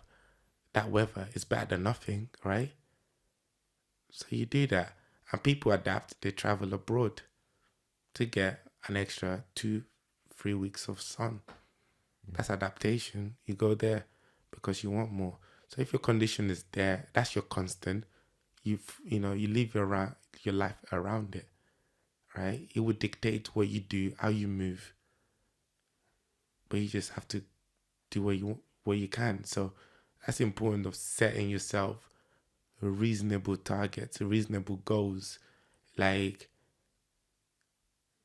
I just think like the 100% mindset is just I think it's really important that you've mentioned that, because just before we started to go live on a podcast, I said I look to just go 1% every day. Yeah. Just that 1% more, whether it's financial, it could be just myself going 1% more every single day, not 100%, because you put far too much pressure on yourself. Yeah. And I can only speak about myself because I know me. I know me. And people that look on social media, obviously they can comment on yourself, your physique, your business, how well it's doing, all the people that you've helped. But until they really know themselves and really know you, it's impossible to comment. Because you could be off, like you say, for 2 months. Yeah. And they don't really know the truth of Exactly. what's gone behind that. So people look at my physique. I think that's a good example, like they look at me and think I sleep at the gym. Like, oh, I wish I was like you. I'm like, no, you really don't want to be like me, right? I tell people, like, genuinely, like, I go to the gym when I can. There are periods where I don't even go to the gym for like 3-4 months. Okay? Like, yes, I still keep active in other ways, but not at the gym. Like, for me, going for a walk, that's activity. That's my physical exercise. So I redefine, right? I redefine like how I see things. So instead of saying, oh, going to the gym is the goal. Nah. Moving is the goal. The gym is just convenient. You know what I mean? Like, it's just what it is. Yeah. So that's how I do. That's how I choose to see these things. Like, you have to make it make sense. You have to like give yourself achievable goals that even when you miss the main target, right? You still doing something that contributes to the overarching goal. Gym is for fitness. Walking is still fitness. If you eat well, you can control that. That's still part of your fitness. You sleep well, part of your fitness, right? Just because you can't go to the gym doesn't mean you shouldn't sleep well, eat well, drink well, all of that stuff well, right? So you can't focus on those on those aspects. So I just I just look at people that just think like I have to go gym to maintain a certain way. I'm like, no, I do the other things right. That's why the gym bit stays there.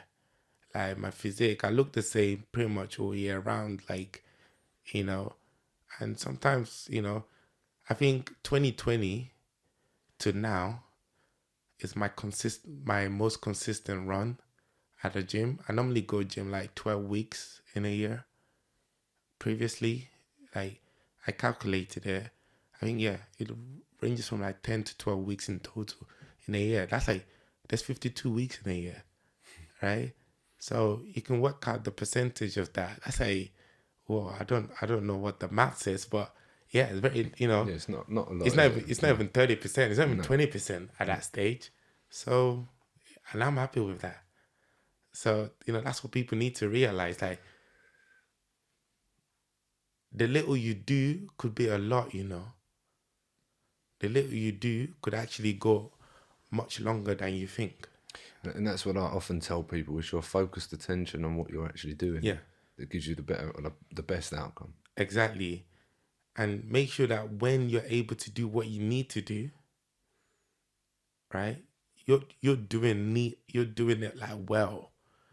You're going ham. You're doing like you're giving it everything at that point because this might not be there the next time. You get what I'm saying? There's no, if you're on the motorway, right? Like your speed is not constant, right? You might still be the fastest car on the motorway, but your speed is changing always. You can't maintain it at a set level. At some point, you're like doing, for legal purposes, you're doing 70 miles an hour. At some point, you're like doing 65 and then 60. I'm not saying no one does 80, but still, you're doing 70 miles an hour and then you've done 65, 60, then back to 70. So over time, you're kind of like, you're kind of like getting there. So, and that makes you stop looking at what other people are doing in a certain way as well. Because if you look at everyone on the motorway, sometimes, you want to go on the fast lane, but you've hesitated for like 2 seconds. Then another car is come through and now you're like, shit, I missed my chance. But a short moment later, you have the chance again. You can easily like go through. So it's okay if you miss that chance and you can't even do something. That opportunity will come. Maybe not at the time you want, but it will still come and you can still do what you were intending to do anyways. So yeah, that's the way I choose to see a lot of things, because and I think it's a positive attitude, stuff like in that term, like because I got myself nowhere for a long time, always wanted to be 100 or none, right? So even in business, like in career, like always wanted to be the best or none kind of thing. Like, yeah, it's always good to aim to be the best at something, but the work that gets you to becoming the best doesn't have to be all or nothing. It could be something until you get to where you need to get to, if that makes sense. Sorry. Sure. Yeah. So yeah. So like yeah. So I think I think that's a very sort of like very healthy way to kind of like do it. So, you know, actually talking about my career, because I left uni, right? So I've left uni. The plan wasn't to become a doctor anymore. So like, all the entrepreneurial stuff that I was doing in terms of say, buying, selling stuff, yada yada yada, and trying to raise money for my tuition, is put a new level of passion inside me. And I was like, oof, I don't want to become a doctor anymore. I'm not going to go back to medical school, right? So I did something called the NHS Graduate Management Scheme at Birmingham Children's Hospital. And I was like, oh, yeah, I'll be helping people. I can work backhand, right? It was a great program. I loved it. And I hated it at the same time. Like I said, I had big ambition. I wanted to be somewhere. But within the NHS, especially in the backroom side that no one sees, yeah, you can move up very quickly and then you just stagnate. I didn't want that life for me. You earn a lot like very quickly. Well, relative to your experience anyways. You earn a lot very quickly and then you just peak, and then it becomes political and hierarchy after that, to be fair. But yeah, I was in Birmingham Children's Hospital working at the PICU, the Pediatric Intensive Care Unit. And yeah, I got to understand the way the NHS works. Like every patient's a number. It's a business at the end of the day. Obviously, you get paid per patient that you bring in. You get paid based on the capacity you can hold. You get paid on how you can maximize bed space. So as opposed to having, say, like 1-to-1 ratio of nurses to patient, obviously intensive unit, you can break a nurse down to 0.9 person. So 90% of the time, focus on an individual, 10% on another time. But over time, this could actually add up that you could then free up 2-3 extra beds. So it works that way, right? So now you can have more patients in. So it's not like a 1-to-1 ratio anymore. You're doing like 0.8, 0.9. So the responsibility is kind of like split. And in an L-shaped room, for example, the nurse at the bottom of the L could, easily look after that patient and yada, yada, yada. So there's a lot of background so that people didn't understand in the NHS that stuff like goes on, right? And I found that all exciting and intriguing. I was like, oh my God, this is amazing. Like, it's sick. But I didn't see a future in there. And I didn't like the way patients were just numbers,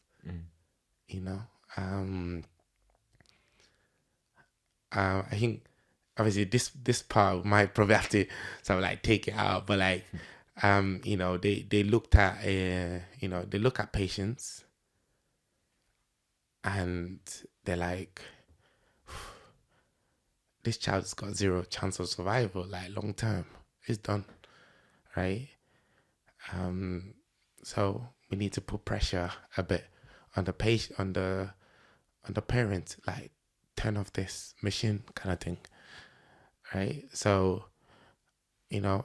everyone's having like, you're having conversation with like top clinicians. You're in the rooms and you're like, okay, yeah, that's what we're going to do today. We're going to have a talk with like Mr. and Mrs. blah, blah, blah. Like, your child, if we keep him alive for the next few months, he's still going to have to die in the next few months anyways. So it's like, pressure them to turn it off kind of thing. And I'm just there like, oh, okay, we're playing God here. We're playing, you know what I'm saying? Wow. So, but you get it, dog. It's a business, right? It's a business. You want to discharge someone. You want to free up that bed quickly and bring logic into the situation. A child with zero chance of survival, long term. If they do it now, if they do it later, still zero chance of survival, right? And, some parents, make the hard decisions, and some parents, like, religious reason, they can't do it. So I think you can do. Did you find it hard with, obviously, with your background, with your family and your parents? Did you find it hard to obviously communicate with other families and parents? Because I wasn't the one communicating directly with the parent, but you had to present like the numbers, innit? To like the lead nurses and stuff. So yeah, I found that hard. I found that difficult. I was like, I can't do this. I came here to help people. Yes, you're helping people, but you're playing God at the same time. I didn't like it. I mean, like, there was just literally a day I came to the office and I was just like, nah, I'm not doing this anymore. I cut my program short and I was like, yeah, I'm gonna move on to the next thing. Like, at this point, like, I was like progressing very well within the organization and stuff. But it was still hard for me, man. It was still hard. Like, I just couldn't do it. So, and I, shout out to the people that making those decisions every day, but it wasn't for me, right? So, yeah. So I moved on, and I just knew I wanted to do sales, right? I need to do sales, and I just got myself in a pathway. It's funny because before I got my first sales job, I went to work in the Amazon warehouse. DPD warehouse. A DPD warehouse. They did Amazon stuff as well. So like I worked in a DPD warehouse. You were unloading vehicles. I've never done manual labor like that before in my life. But I needed to like pause on my life and reflect. So I went there to the factory. I lasted 2 weeks, Lewis. The first day, oh God. I was like, wow, people do this full time, Like, my back, my feet, everything hurting me. I was like, I can't do this. Because remember, I've just come from an office environment and I'm coming straight to this. Like, and I was just like, I can't. It's a different type of work. Boy, I don't know how people do it. Yeah. Those people, I rate them. Like, and I was just like, nah, this is not for me. Right? Because at this point, right, I knew I wanted to do sales, but I needed to get the experience to do the sales. It's kind of like a chicken and egg thing, right? They want you to do sales, but they want you to have experience beforehand. Yeah. And how do you get the experience if everyone say you need the experience to do that? So, this is when I started to learn that the career was like a game, right? You need to be able to sell yourself very good. So I got like a part-time sales job. I'm not part-time, a contract sales job. It's inside sales, right? I knew I wanted to do field sales. Okay. So I got a contract sales job within the office. I think they were selling like NHS training. Because I had the NHS background, it was kind of like easy. Admin job, rubbish pay. But it wasn't about the pay. It was more about the experience. So like, I think I did it for like 2.5, 3 months. And I was able to move to like a pharmaceutical company. After that, I was able to leverage that experience. Like I said, career is a game. People just don't know that it's a game. Like, they think you need length of service to get to somewhere. Nah. You just need to be able to show that you can do that. And like at interview, it's a fair game. It's everyone's game at that point. So you need to be able now to position yourself. So I was able to go from contract sales to inside sales to field sales within the space of like 5 to 6 months. I was already in field sales at this stage. And I was quite lucky because the company that I worked with first as a food sales specialist, the region was been empty. So there was been like a lot of untapped potential. So they took a risk.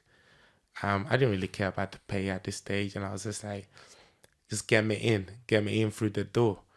Selling is selling. Like, if you sold one thing, you can sell anything. Like, you just have to know the tactics behind it. And you have to do all the ABCs well. Like when I say ABCs, I mean the essentials, right? A lot of people neglect the essentials when it comes to sales. You do all the simple things and you're coasting. So like I think something about like the first year, I think the target was like what 275 k in terms of like revenue. That year it did 927, right? And that was like within my first year. Was that what you done? Yeah. So the target was like about 274, 275. It was like 927. So it's like 190 something percent or whatever that was. Yeah.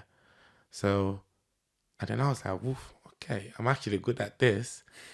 But because I was good at it, I knew I was good at it. And I was able to say that to everyone, I was good at it.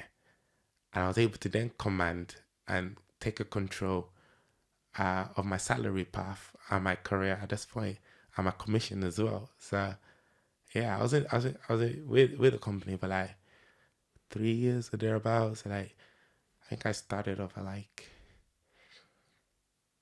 25k or something in salary.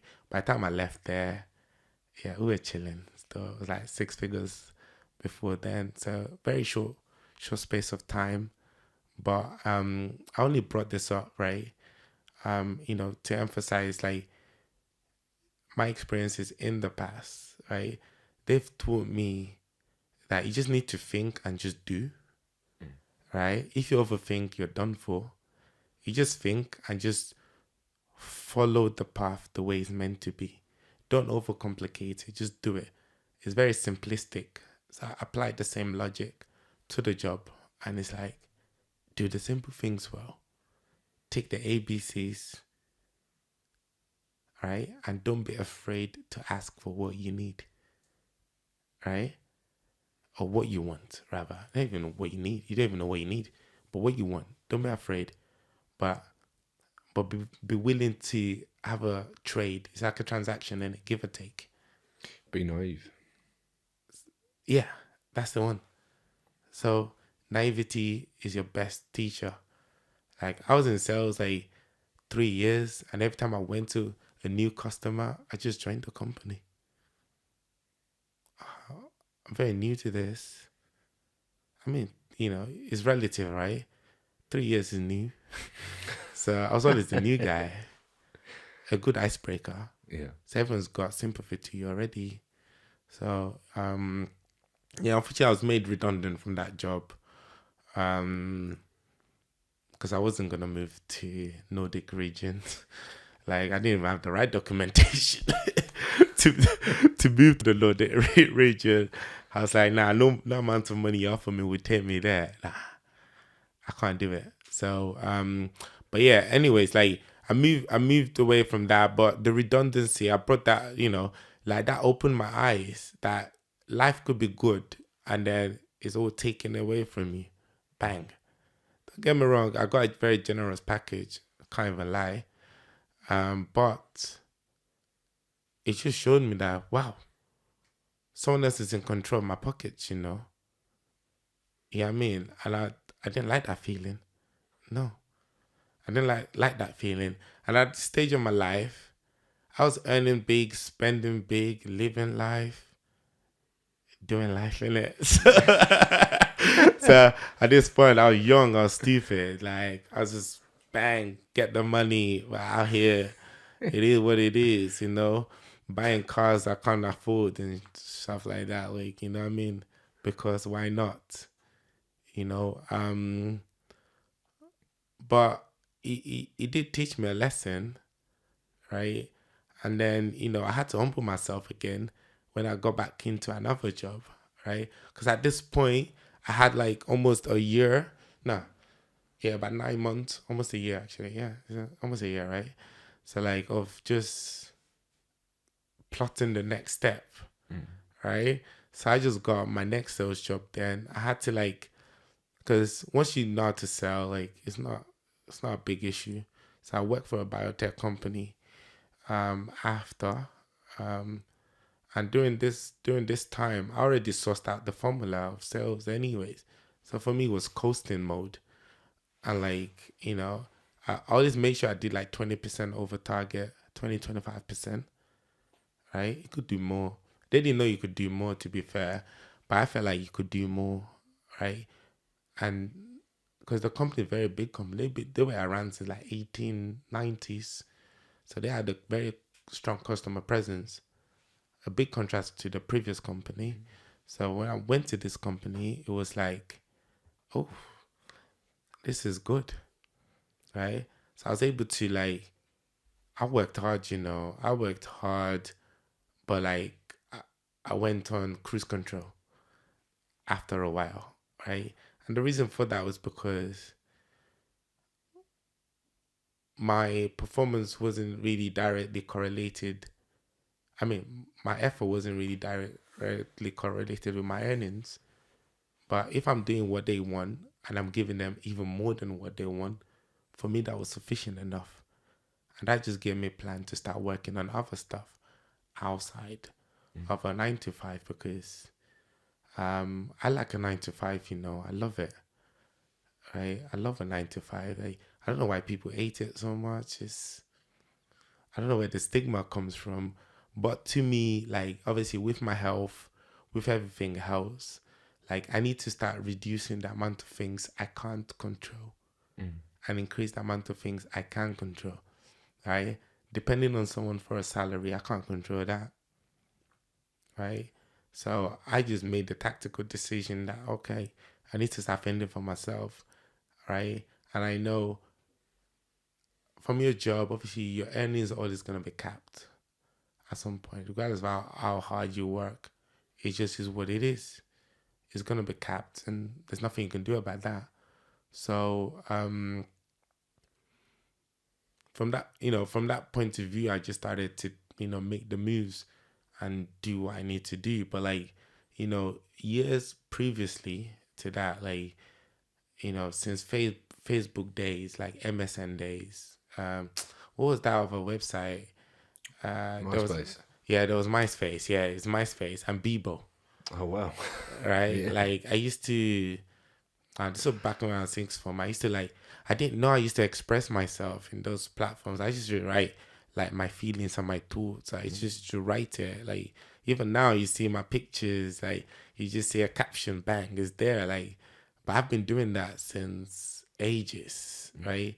And I was like, wow, I actually just like doing that, like sharing my lessons. Like anytime I post stuff, I'm posting that shit for myself. That's me talking to myself, right? I watch my stuff all the time, like, okay, I hear you. I'm gonna go do this now. You know what I mean? So yeah, so that's just if I'm the only one viewer, I'm happy with that. But I think like during that period I coined the term redefining what's possible, because possibility is already been defined for us growing up. Your experiences have shaped you to a certain regards. Like what you've been exposed to have shown you that this is what's possible, kind of thing, right? And there's always more than what you see. Okay. Growing up, like even the thought of just speaking to someone, I didn't think that was possible, to like just be yourself and just do that. You always have to come in a certain way, right? Like going through life, like the stuff I've done, I didn't think none of this stuff was possible, but until I've done it, I'm like, oh, actually, it's possible. Does that make sense at all? Like, a lot of the things that we think we can't do, we actually can. Until we have that confirmation about it, you can't. Like, make money off property. I know that's the gold standard. Everyone thinks that's Yeah. easy. It's not, right? But if whatever person could make X amount of that, you can do it as well. And that's why a lot of people do it, because now they're seeing that it's possible. Okay. Yeah. So even from a career point of view, right? I've got a client that earns like about 540K or whatever a year, right? When I use her as like an example to other people, they're like, oh, salary like that exists. I'm like, of course they do. You just don't know it. You're happy with like your, 30, 40, 50K. But there's someone working the same amount of hours, earning that same level, right? Do you think people's relationships with money Yeah. are? Is it because they don't believe they're entitled to that amount, based on their potentially their upbringing? I wouldn't say necessarily entitled to that amount. They just don't think it's possible. They just don't. They just think, they just think like the people that achieve that level of money are either, even from a job perspective, like because they've got good connections, or they know the people in the right places, or they were just lucky. That's normally like the go-to perception. So people just settle for the norms because that's what they think is achievable. When in reality, you can be that person as well, right?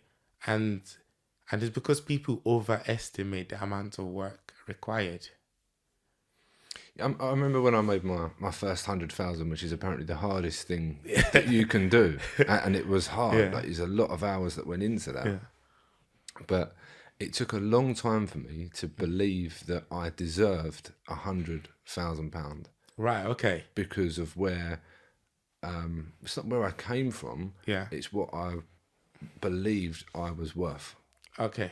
Yeah. And I think there's a lot of people that I sort of come into contact with, certainly on the social media, perhaps as a whole in their life, or the unfulfillment aspects of things, Okay. that they don't believe they're worth £100,000, Yeah. or it could be £50,000 a year.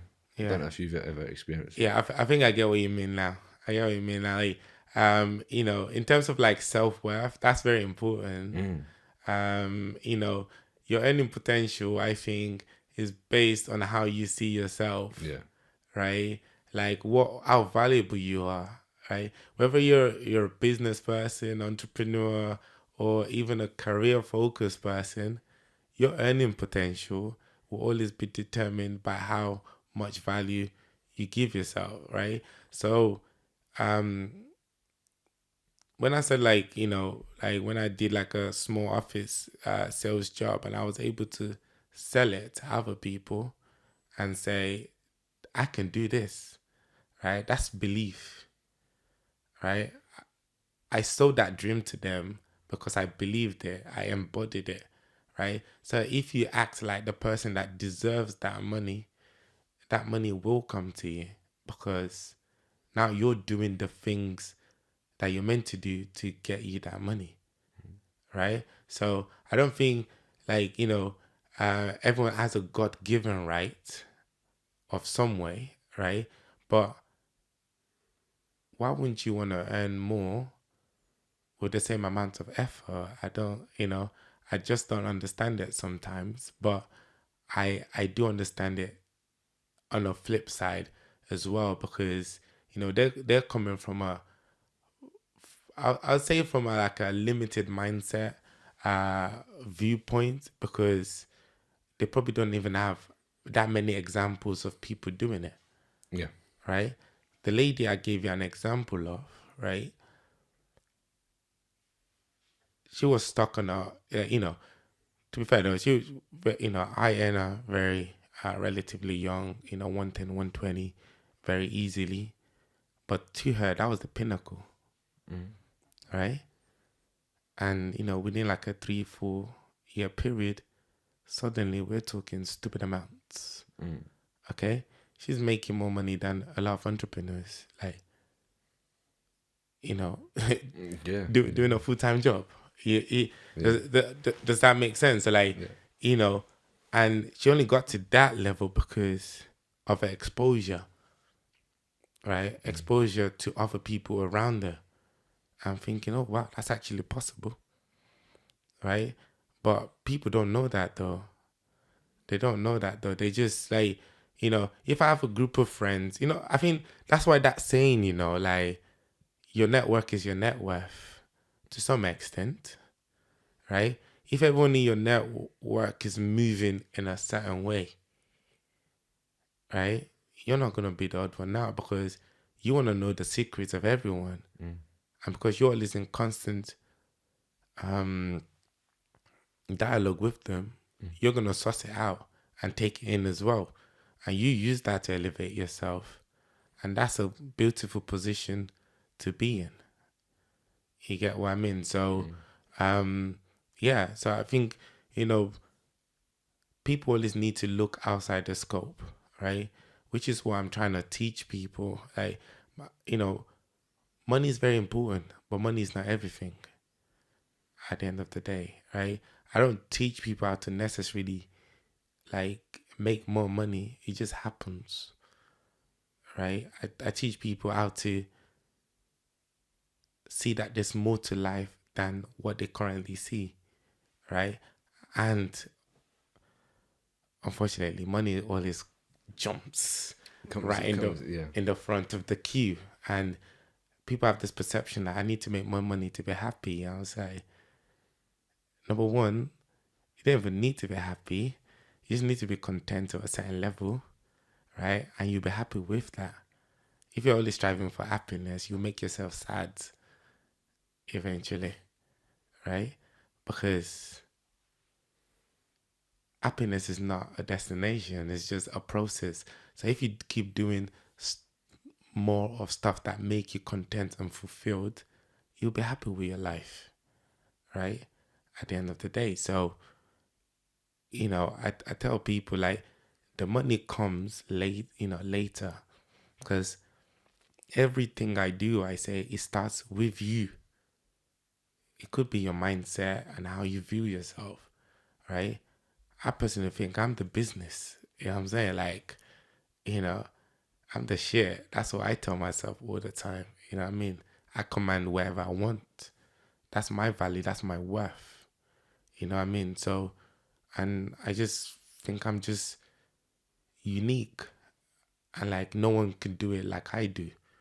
And I have to be able to convey that message to other people, that the fact that no one could do it like I do makes me valuable. And I know I would deliver. So if I can translate that message to someone, and and they believe that and they buy it, it leaves us in a good place, essentially. And then they buy into themselves as well, So yeah. So I think it's very important for people to self-reflect a lot of the time and just say to myself, there has to be more to life than where I am currently am right now. A lot of people moan about their situation in life, right? A lot of people say I'm working hard on my life. Then I always ask them, well, what have you actually done consistently in the last 6 months to change that situation? Oh, well, I did something then, but that's your answer then, isn't it? You get what I mean? So, like, a burst of energy, a burst of effort, it's not what's gonna get you there, Like, it's a consistent long-term thing, that gets you sort of like, to that position, right? You can use my legal issue as an example, right? Like, I didn't just, I could have just given up at the first sign of "we deport you later." I had at least a good 6 or 8 of those. You know what I mean? Like, you got to report to this immigration facility center, but you fight it. You know what I mean? You keep going, find another way. You stick at it. You stick at it. It's that same consistency. The result will come. It might not come as quick as you can, I thought this year was gonna take like 4 or 5 months. 2.5 years it did. So it's the same, with your life, with your career, with your relationship, your health, the same thing as well. And they're the types of things you help people with. Yeah. Yeah. That's what I help people with. But it just happens so that like the strategies were just like multiply people's income.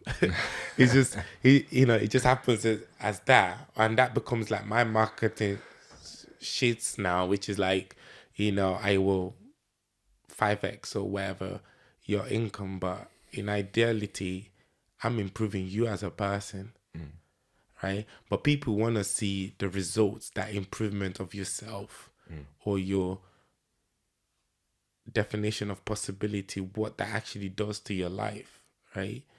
And one of the aspects would be the financial bit. It will be your health. It will be achieving some level of fulfillment / balance in how you lead your life. Do you think there can be a work-life balance?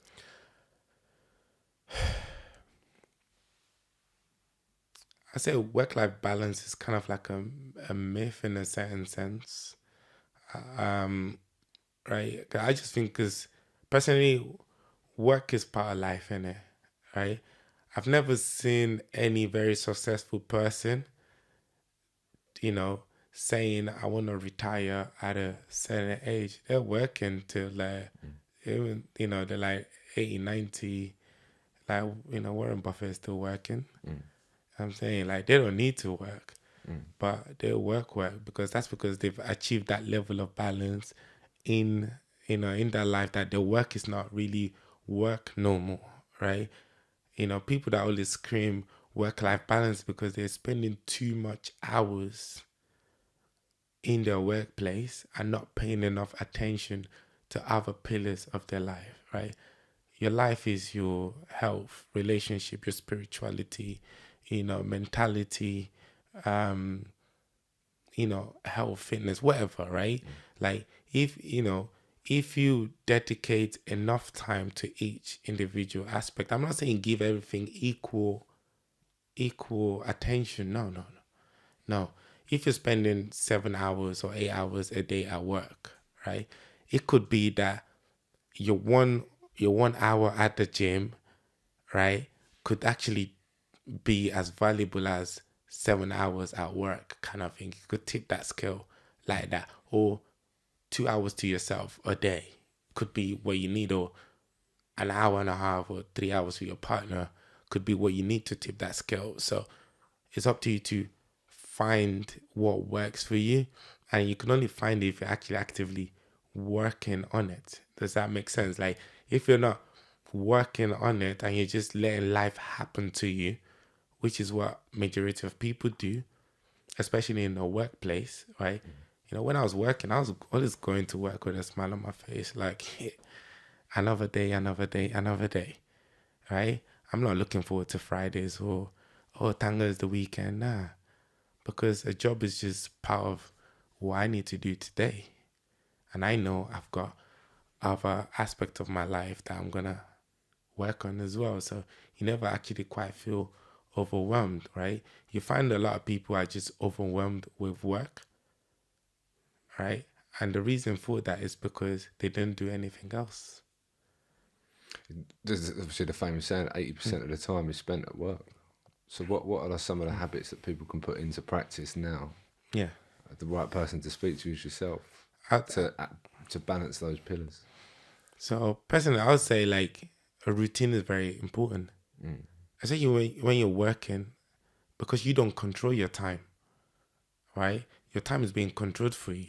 Whether that's traveling to work or coming back home from work. If you're working from home, then great, right? Either ways, majority of the day is not yours, because you're being well compensated for it.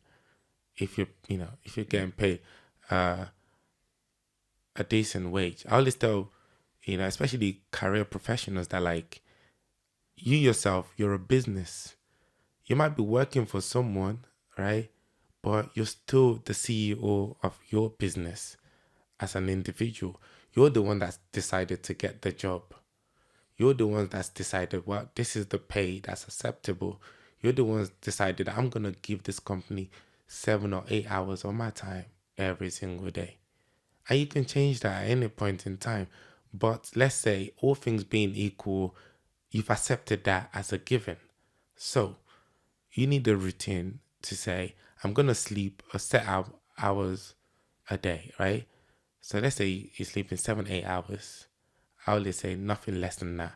If you are, then please fix yourself up. Like, you don't want to be doing that. 7, 8 hours minimum, right? You get that. You don't want to oversleep either. Okay? So now you're talking what, 14, 15 hours of your day gone. Now you're left with 10 hours. So you've got 10 hours now to budget. You got food time, right? I know a lot of people eat and watch Netflix or YouTube all at the same time. No, just eat and eat, right? Just eat and eat. Don't distract yourself, right? Because you never know what you're thinking of when you're eating. Silence is good for yourself, right? You sleep, you eat, you have all the other time. Then you figure out, what do I like doing? Make sure you put one thing you like doing there every single day. I don't care if that's like cleaning, doing your bed, brushing your tooth, like find it. If it's like researching, reading, like editing pictures, or just do it, right? Take your mind off work. You need to relax. Make time for fitness. You always have to. I think there's that saying that if you don't make time for fitness, right? Sorry, you're making time for sickness if you don't make time for health. You know what I'm saying? So make time for that. Get yourself out of the house. Right? If you're already out of the house, it don't matter. Like, I know the UK weather is not really conducive to this kind of things, but just go for a walk. Even if you need to go around your block like a few times, just do it.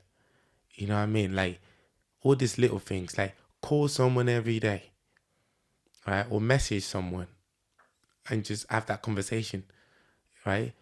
Your work people are not your friends like that still. Like, nah, keep your work to your work.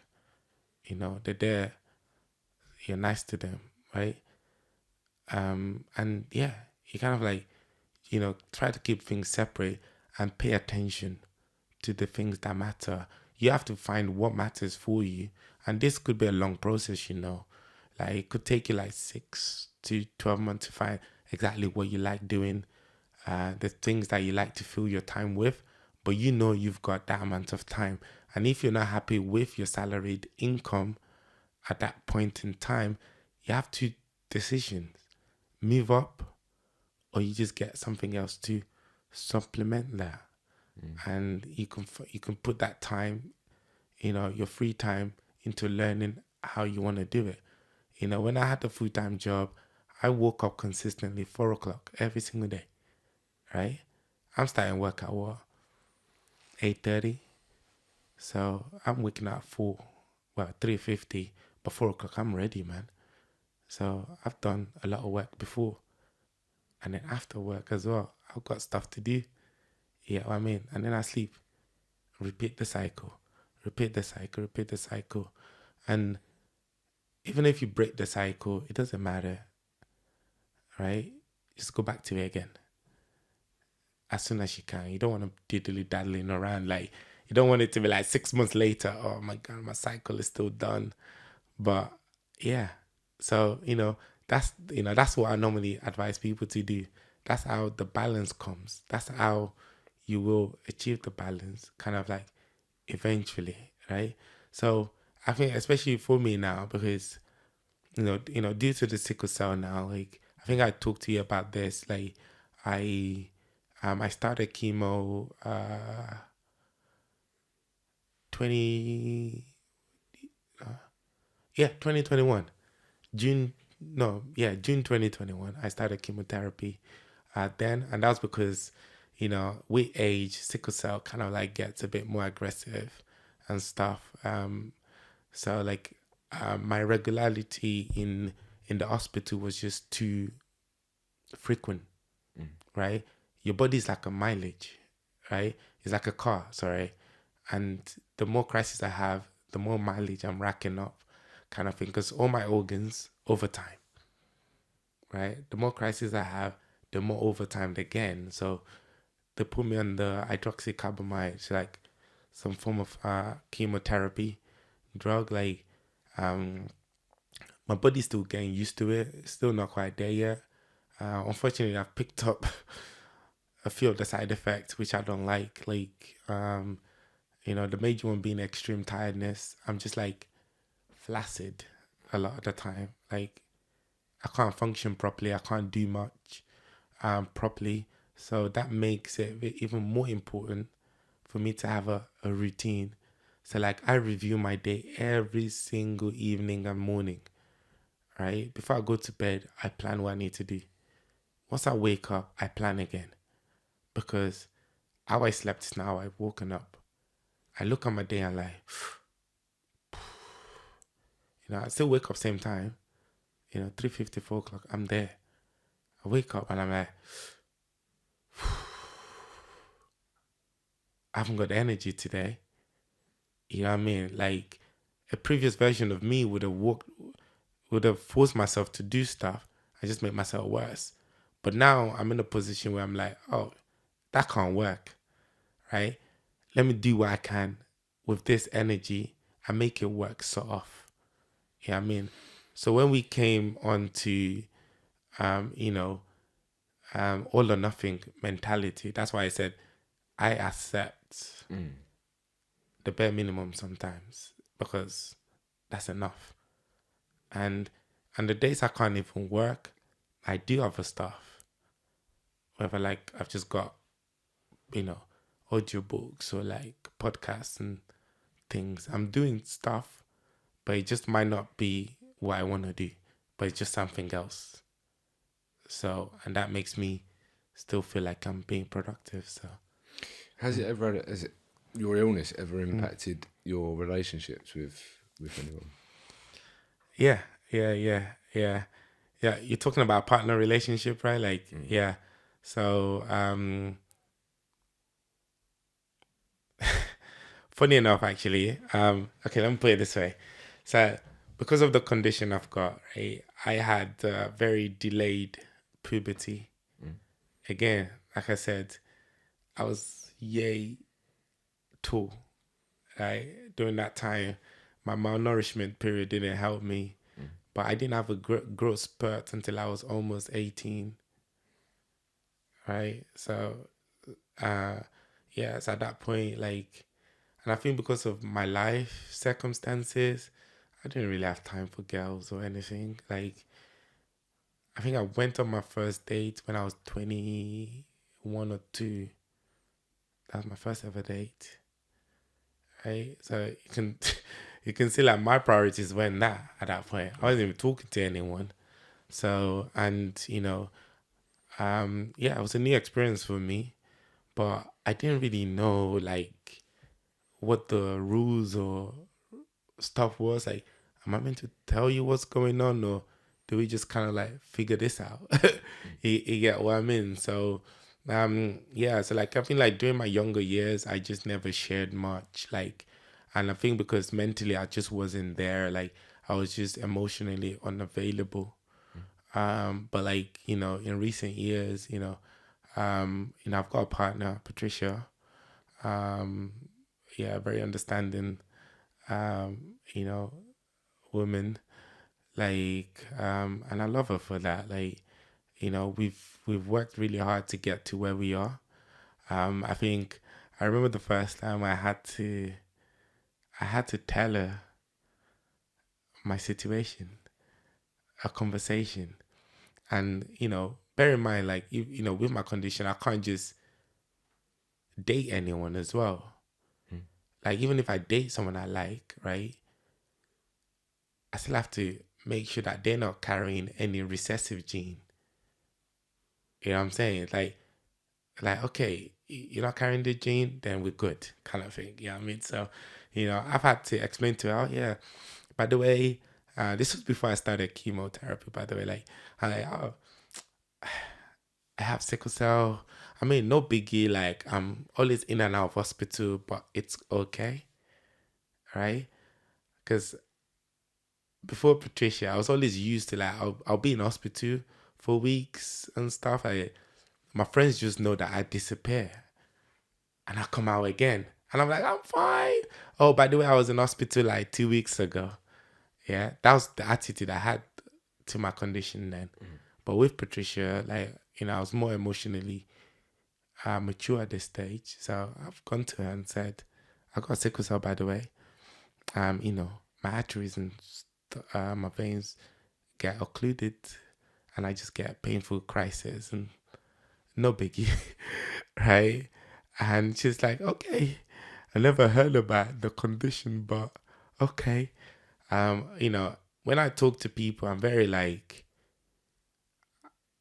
I say in a way like they don't have to worry much, right? So maybe I underplay it quite a lot, but it's sometimes for their own benefit, right? I don't want to worry you unnecessary. Like, for me, it's pointless, right? So I've had my first crisis. Yeah.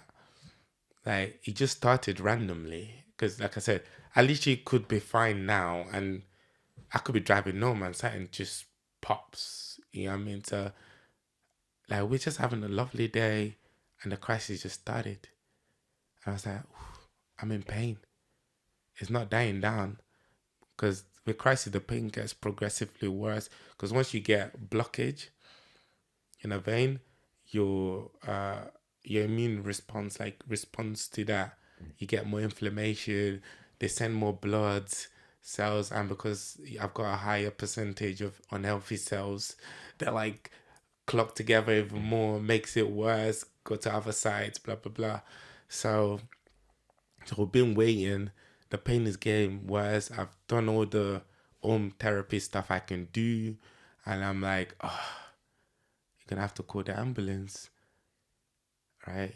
Just call the ambulance, and my situation just changed. Like, I went from being able to communicate, like not being able to communicate anymore, right? Because I was in so much discomfort and pain, and I could see it in her eyes.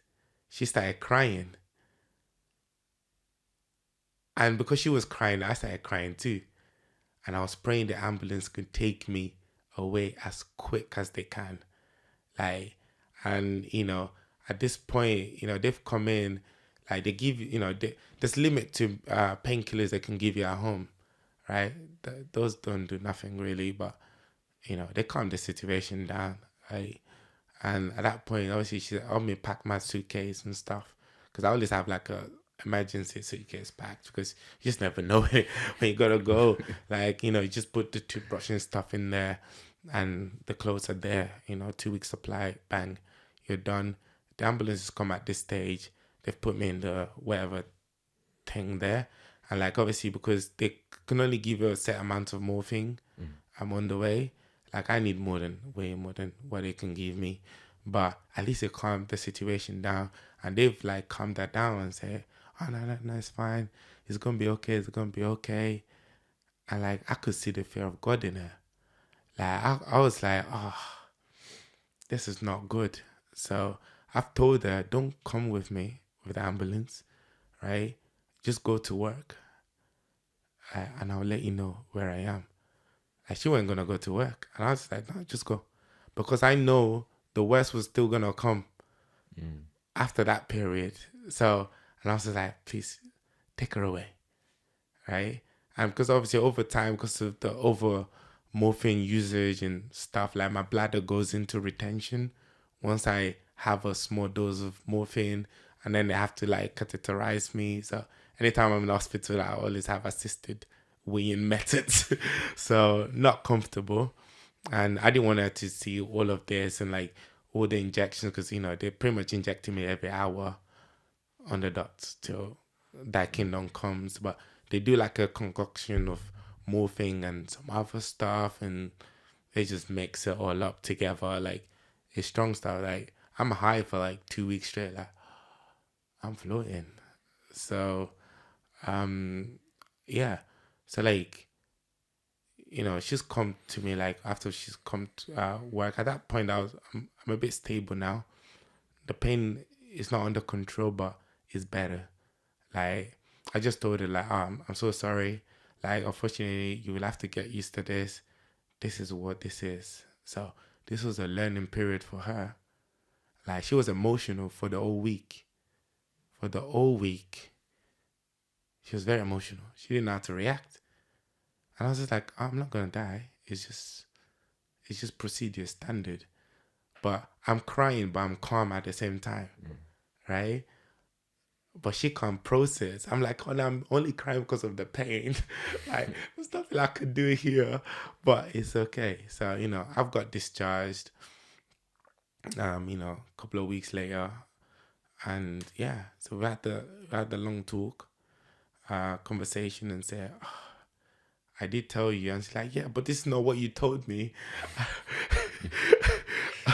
I was like, yeah, but like, I don't know the best way to describe it. But now you've experienced one. Hopefully, the next ones are kind of like better. So yeah, which is okay. And I had to share my life story with her as well, because she always just found me as a very calm, relaxed kind of person. I was like, these are the reasons why. Like, now you see what I have to deal with on a daily basis. Like, I could be fine 1 second, the next second I'm just like, it's kind of like just game over here. So yeah, so like, she's learned to live with that, right? She's learned to live with that. She's grown with me now. Been together like what, over 4 years, almost 5 years now. So like, yeah, she's just learned to live, with a person with sickle cell, because when you research it online, like, you don't actually know what it is. It's just sickle cell shaped blood that occludes, but no one knows what else is going in there. The damage to your liver, kidney, spleen, your heart. My heart is like what? It's like almost twice the size of a normal heart right now, because it's Pumping. working, and that's because it's overworked. Like I said, mileage. So eventually, I know it's probably not even the sickle cell that would end me. It's just or the byproduct of it, and I'm fine with that. So the point of a chemo is to reduce that and like give me an extra, I don't know, 5 years probably. I'll take it. 5 to 10 years, I'll take it. Yeah. So, and because right now we're actually even talking about family, having kids and stuff. I have to stop medication for like 6 to 8 months before anything, before I can even have kids or whatever. Just reduces any chance of unhealthy babies. But so for her, that's a lesson. Lesson in itself. And I think like initially, like, she was always overcautious. Like, oh, you're not feeling, because there's certain times I have like crisis, but I know I can handle it at home. I don't need to take it to the hospital situation. But obviously, if after a while it's not improving, then technically you're not meant to do this. But I just know, like, sometimes, like, I don't want to burden the NHS like that. Like, I can handle this a bit, right? Okay, I've got stronger shit at home, man. So, yeah. So which I kind of use if and when. And sometimes she gets worried. She's like, "You sure I shouldn't call?" I'm like, no, relax. Give me time, because what people don't tell you is that the hospital is a lonely place. It's you go there to get better, but it's not a good sight at the end of the day. Like, you're just stuck in a bed like all day long, looking at other people. I mean, like, I don't like the environment, so I'm always like trying to hurry them to discharge me. I know it's not a good thing to say sometimes, but I'd rather just go home. But I know I need to be there. You know what I mean? So, and she's learned that about me now, but she puts me in my place, which actually is good sometimes, because I need to think more logically, when it comes to my health, and be a bit more selfish. Because I'm like, someone else can use my bed, blah, blah, blah. And that probably stems back from me working in the NHS. I'm like, I need to free up this bed kind of thing. Like, So, but yeah, now she's got used to it now, which is good. And the way she treats me around the house is better. Like, we talk about sympathy, empathy. Yeah, like, the sympathetic side. Yeah, you have to be sympathetic, but just know that, like, I'm an independent person. At the end of the day, like, I know how to look after myself to some degree. So yeah, and and she's learning good. Like, I think every year for her is like a evolution.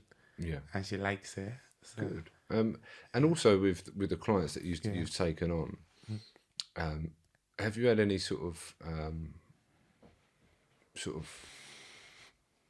kickback from one of your clients to say if they want to sort of further their career or their lifestyle, and they've sort of suffered any, I suppose, kickback from their partner?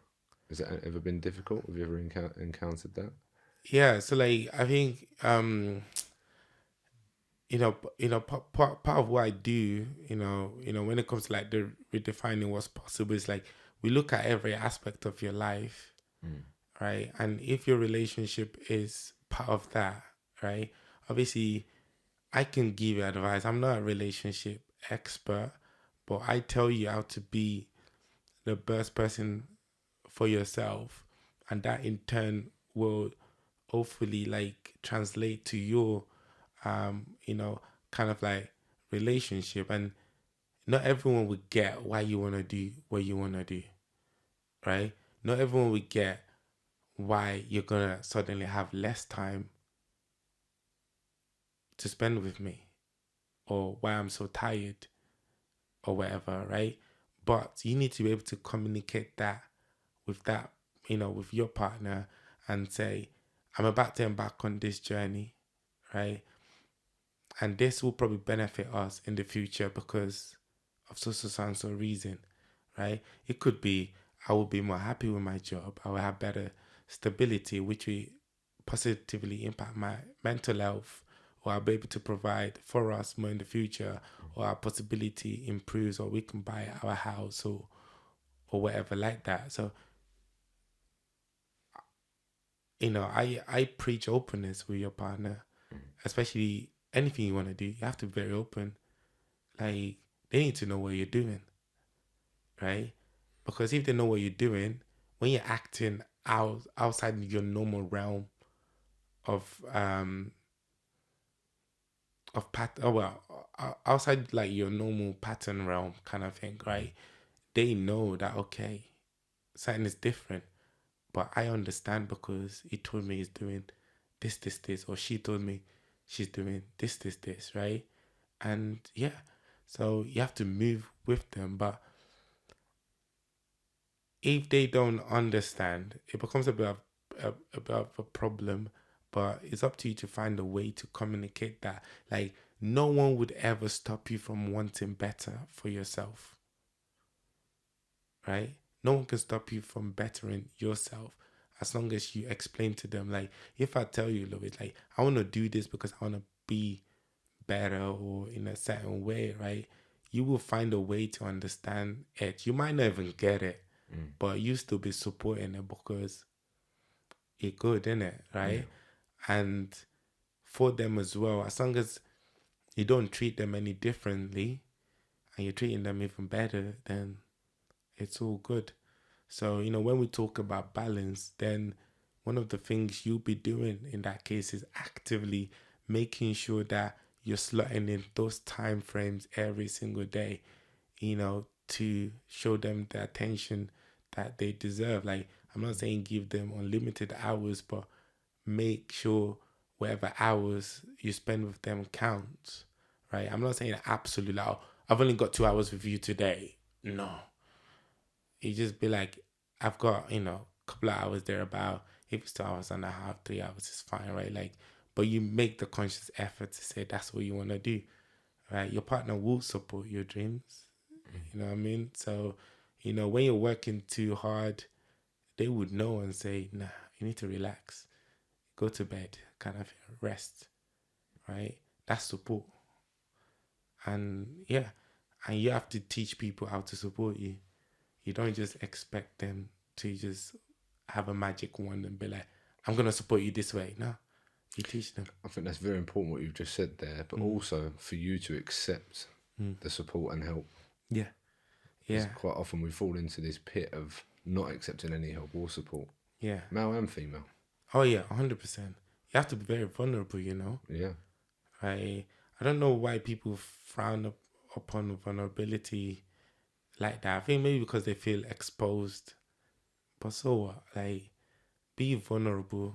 As long as if you trust you're with your partner because you trust them, right? So be vulnerable as much as you can, right? Patricia's cynic, right? Like, I could be working, I just sit down, like I said, I'm crying. And that's because I'm feeling, and she don't even need to ask me a lot of questions at that point in time. Oh, what's going on? She's just there to maybe just argue, like just hold you and just say, it's okay. Like, what do you want me to do? Or, things like that, right? And that's what you need. With Patricia, did you struggle to initially let her in? Oh, yeah. Did you have like a wall or a fence built around you Yeah. Yeah. because of what happened? Yeah. Like, it's only natural, Yeah. but I think my relationship with Patricia transpired, it got to where it needed to get to, because I knew for like a healthy relationship, like that's what needs to happen, Yeah. right? It took me quite a lot. I wouldn't say it was just an overnight thing. Like, it was slowly over time. I didn't know how guarded I was until her. Like, I could say I always knew I was guarded, right? But I had to let it down slowly. And sometimes as much as you want to share, there's something called oversharing, right? If you overwhelm your partner, like, nah, it's not gonna happen. You want to let them in, but you can't let them in like fully straight away. It's almost like a layers, levels. Level 1, level 2, level 3, level 4. You can handle this, you can handle this, you can handle that, you can handle that. If you just chuck them in the deep end, they're probably going to drown. They're running. They are running a mile. So, yeah. So that was a learning process for me. And, and it was good for me because I think I tend to like study people and understand people. I don't mean studying like an obsessive way, but I listen to people. Right? I spend more time like just going, oh, okay. You know what I mean? Like, you pick up a lot of things. Yeah. And sometimes I stress test what someone can handle. Right? You stress test it and like, okay, you're good for this. Let's go, kind of thing. So, yeah. So like, from that point of view, like, as much as it's not a one way situation. I have to always put myself in their shoes as well, just so I know how things are kind of like coming across, because it would be selfish of me to just close myself up fully. Then what am I doing here? I'm wasting their time at this point, right? She's just gonna be frustrated. So yeah. So like, if anyone wants to really develop a deep connection within a relationship, just be vulnerable. Yes, there are chances it might not work out, but it's the risk in it. Like, I just say best case scenario thinking, like, whatever works out well. You know what I'm saying? So yeah. So that's it. Definitely, Really. I can completely resonate with that as well. What do you think the best piece of advice you've received is over the years?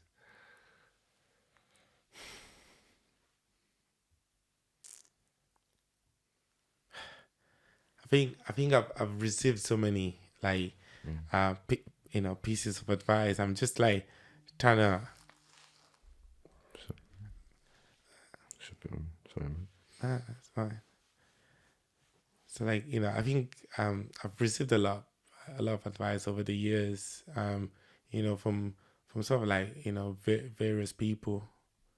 And I think like one thing that always like sort of like resonates with me, because everything all boils down to being the best you that you can be. You know, like, because everything will start with you and end with you at the end of the day, right? If you focus on having good values, principles, that dictate the way your life moves, right? Everything else falls in place. Okay? If you have a strong emotional intelligence, you're gonna be able to handle a lot of stuff, right? If you have financial intelligence within yourself, you're gonna be able to, do a lot of things, right? Relationship intelligence, everything intelligence, but you all starts, within you, right? You're the driver. You're not driving my life, right? I never blame anyone or anything for what's happened to me. Nah, no chance. Because those things are stuff I can't change anymore. Okay? That's the point of it's happened to you Yeah. already. So, it's always what you then do outside that. I take responsibilities for everything, right? I could technically say, oh, it wasn't my fault. I'll still take responsibility for that, right? But in a healthy way, though, not in a, oh, I'm just taking responsibility for this, but I accept it. Like, okay, I definitely had a part to play in this, uh, you know, and I never try to look outside for reasons why things have happened. I look within first and say, okay, deal with it, and then move on from there. That's the approach, really. So it starts with you, it will always end with you. So Yeah, I can resonate with that as well. yeah. What would you think that drives you?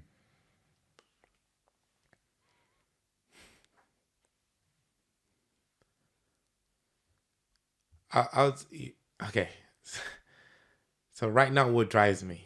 Mm. Okay, I just want people to be better for themselves, right? Too many people settle for the norms, for the mediocre, Mm. right? Because that's their reality, right? And what drives me is changing that perception within people. Like, the world is a big pie, man, right? There is enough of good things to go around,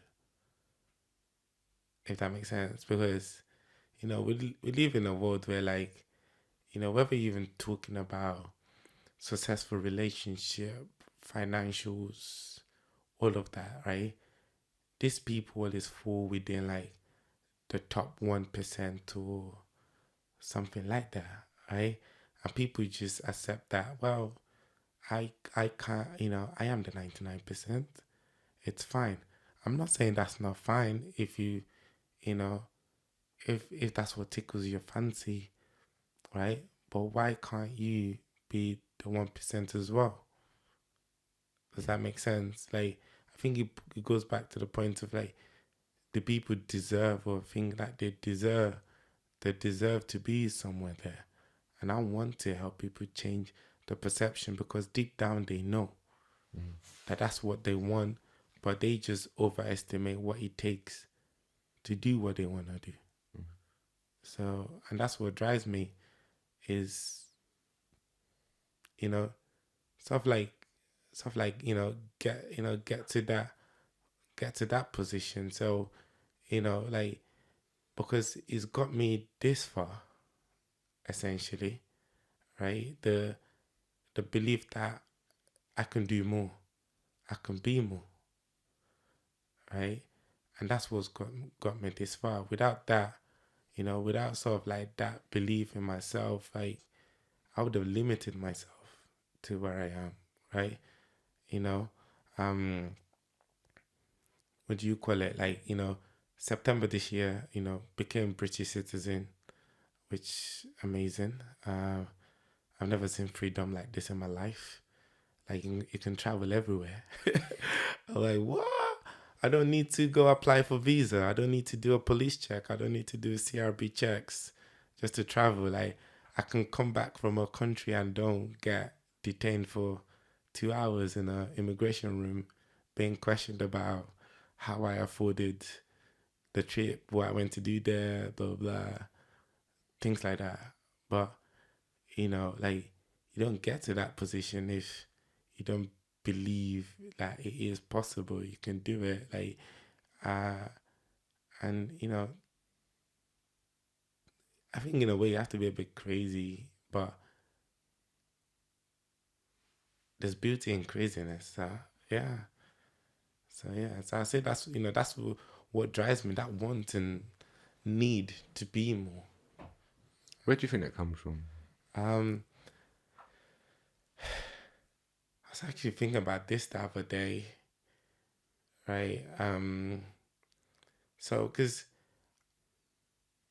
I think I want to be in a position where like, I want to be in a position where, but like, maybe there's no one ever has to go through, sort of like some of the struggles I went through, like, before I came to sort of like England, my dad was like struggling financially and all of these things, like, obviously at the time I'm not putting all these things together, like, because my dad was like a businessman, like an entrepreneur, like it's quite common, in developing nations, especially, like people are just business people, just just the vibe out there. So, I think months leading up to me coming to England, his business has gone to nonsense and probably bad decisions and all of that stuff, right? And and I feel like money probably was a big factor, in some decisions that got me to where I am right now, like the lack of it, rather, put it that way, and the fact that he did not see another way through. He probably didn't think I could try this or try that to look after my kids, or do this or do that. Or maybe, we can go on the notion that maybe he grew up in an environment where, sickle cell people die at 16, 17, and he's thinking, oh, my son is close, or whatever. And it's like, well, best way for me to deal with the pain. You know what I mean? Do that. Obviously, I'm speculating here, but I'm just saying these are probably all the possibilities running, kind of like, through his head at that point in time. So if he had the tools, I guess, to be a bit more emotionally and mentally aware of his circumstances, that it wasn't all doom and gloom, maybe.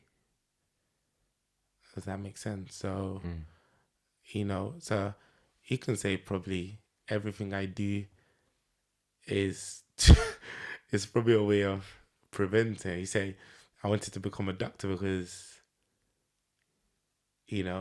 medical condition, help people, all of that stuff. Like, it's all, it probably might be all interlinked in. There's a correlation between from when you first came to then going to school, to going to uni, sixth form, then uni, to where you are now, and that's again helping people, but a direct reflection upon yourself and then them into their relationship as well, which ultimately is going to impact their life, be it financially, spiritually, or in emotionally as yeah, well.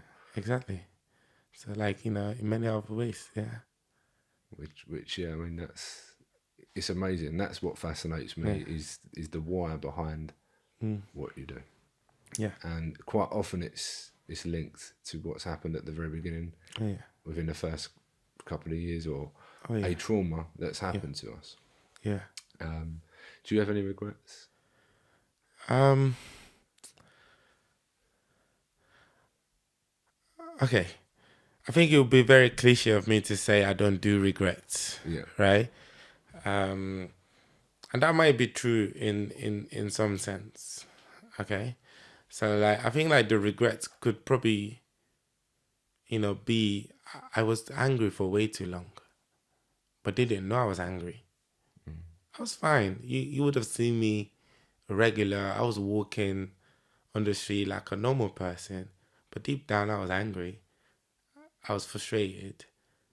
Right? And I held on to that anger for way too long. Right? And at that point, maybe pride or fear, right? I I didn't know how to process it or even seek the right help, right? I probably sought out help too late, right? The doctors that attended to me at the A&E when I had, when I tried the overdose situation, right? They said a lot of things to me that stuck with me. You get what I mean? So, I think that was when I even found out about the Good Samaritans and yada yada yada. Like, yeah. So I would say, from that point of view, there's regrets there, right? But then from another aspect as well, I've talked a lot about me seeing other families. Like I regret what happened to me in certain way because I was close to my siblings growing up. Like we were like this.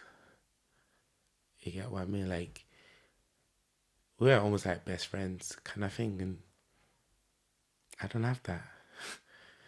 Like I have zero relationship. Like I've got an older brother, a younger sister, and a younger brother. Right? I could walk I could literally walk beside them today. They probably wouldn't know who I am. Yeah? And for me, I regret that relationship that's just been lost. I don't think it could be fixed in that sense. I think you can tend to develop a new relationship over time. I think when I'm ready, I would like to do that, get to know them, know who they are now. I mean, obviously I know them, but get to know who they are now. Like, it's taken a long time to kind of like trace back family and reconnect with people. Like, yes, I do have a lot of questions and answers, but the time for that will come, you know. But the one regret, like I say, from a family standpoint, would just be the lack of relationship. I don't know them. They don't know me.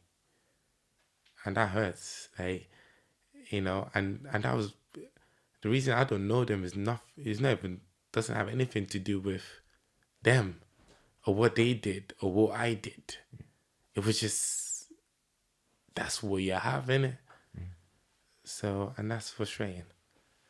Very frustrating. Is it down to fear of rejection that you don't try and reignite a relationship? No. Right? I think, like it's not even a fear of rejection per se. With them. Like I think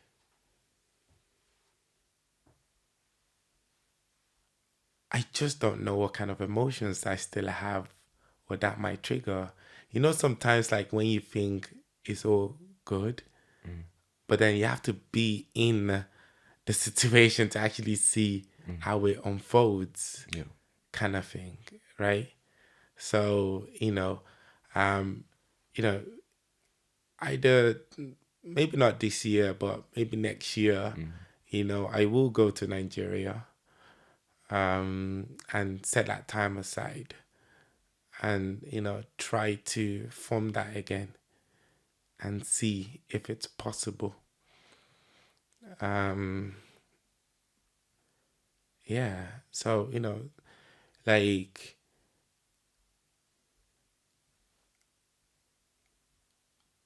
yeah, so I think it's just that, like, so if it would be a fear of rejection, it's probably a fear of the unknown right now. Yeah. Yeah, it's a fear of the unknown, like what's gonna happen? What if, like, we're just strangers at the end of the day? And that could be the case, and I'll be cool with that, like, but at least I still, You've made the effort. yeah. So and and I know there's gonna be a lot of uncomfortable conversations, because I know the perception of people, I mean, especially back home in Nigeria, and people in England, is they just perceive that, like, you've had it easy just because you're in a foreign land. Yeah, money grows on trees and all that nonsense kind of thing. Like, guys, you don't want to walk my shoes. But to them, they don't see that. They just see better country, better life. And that's it. If you had one message to give to them, and it was your final message, what would it be? Your whole family in Nigeria.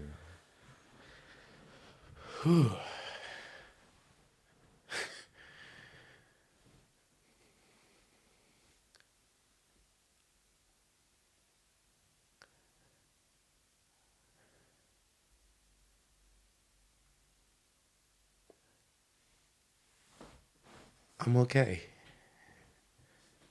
I'm okay. Like, you know, I'm okay with what happened. Like, I can pretend to understand. I don't, but I'm still okay with that kind of thing. Like, everyone has a reason, right? And your reasoning is your reasoning at the end of the day. So, yeah, we are here now. Addy, thank you very much for coming on. Lewis, It's thank been a you. pleasure. Thank you. Thank you very much.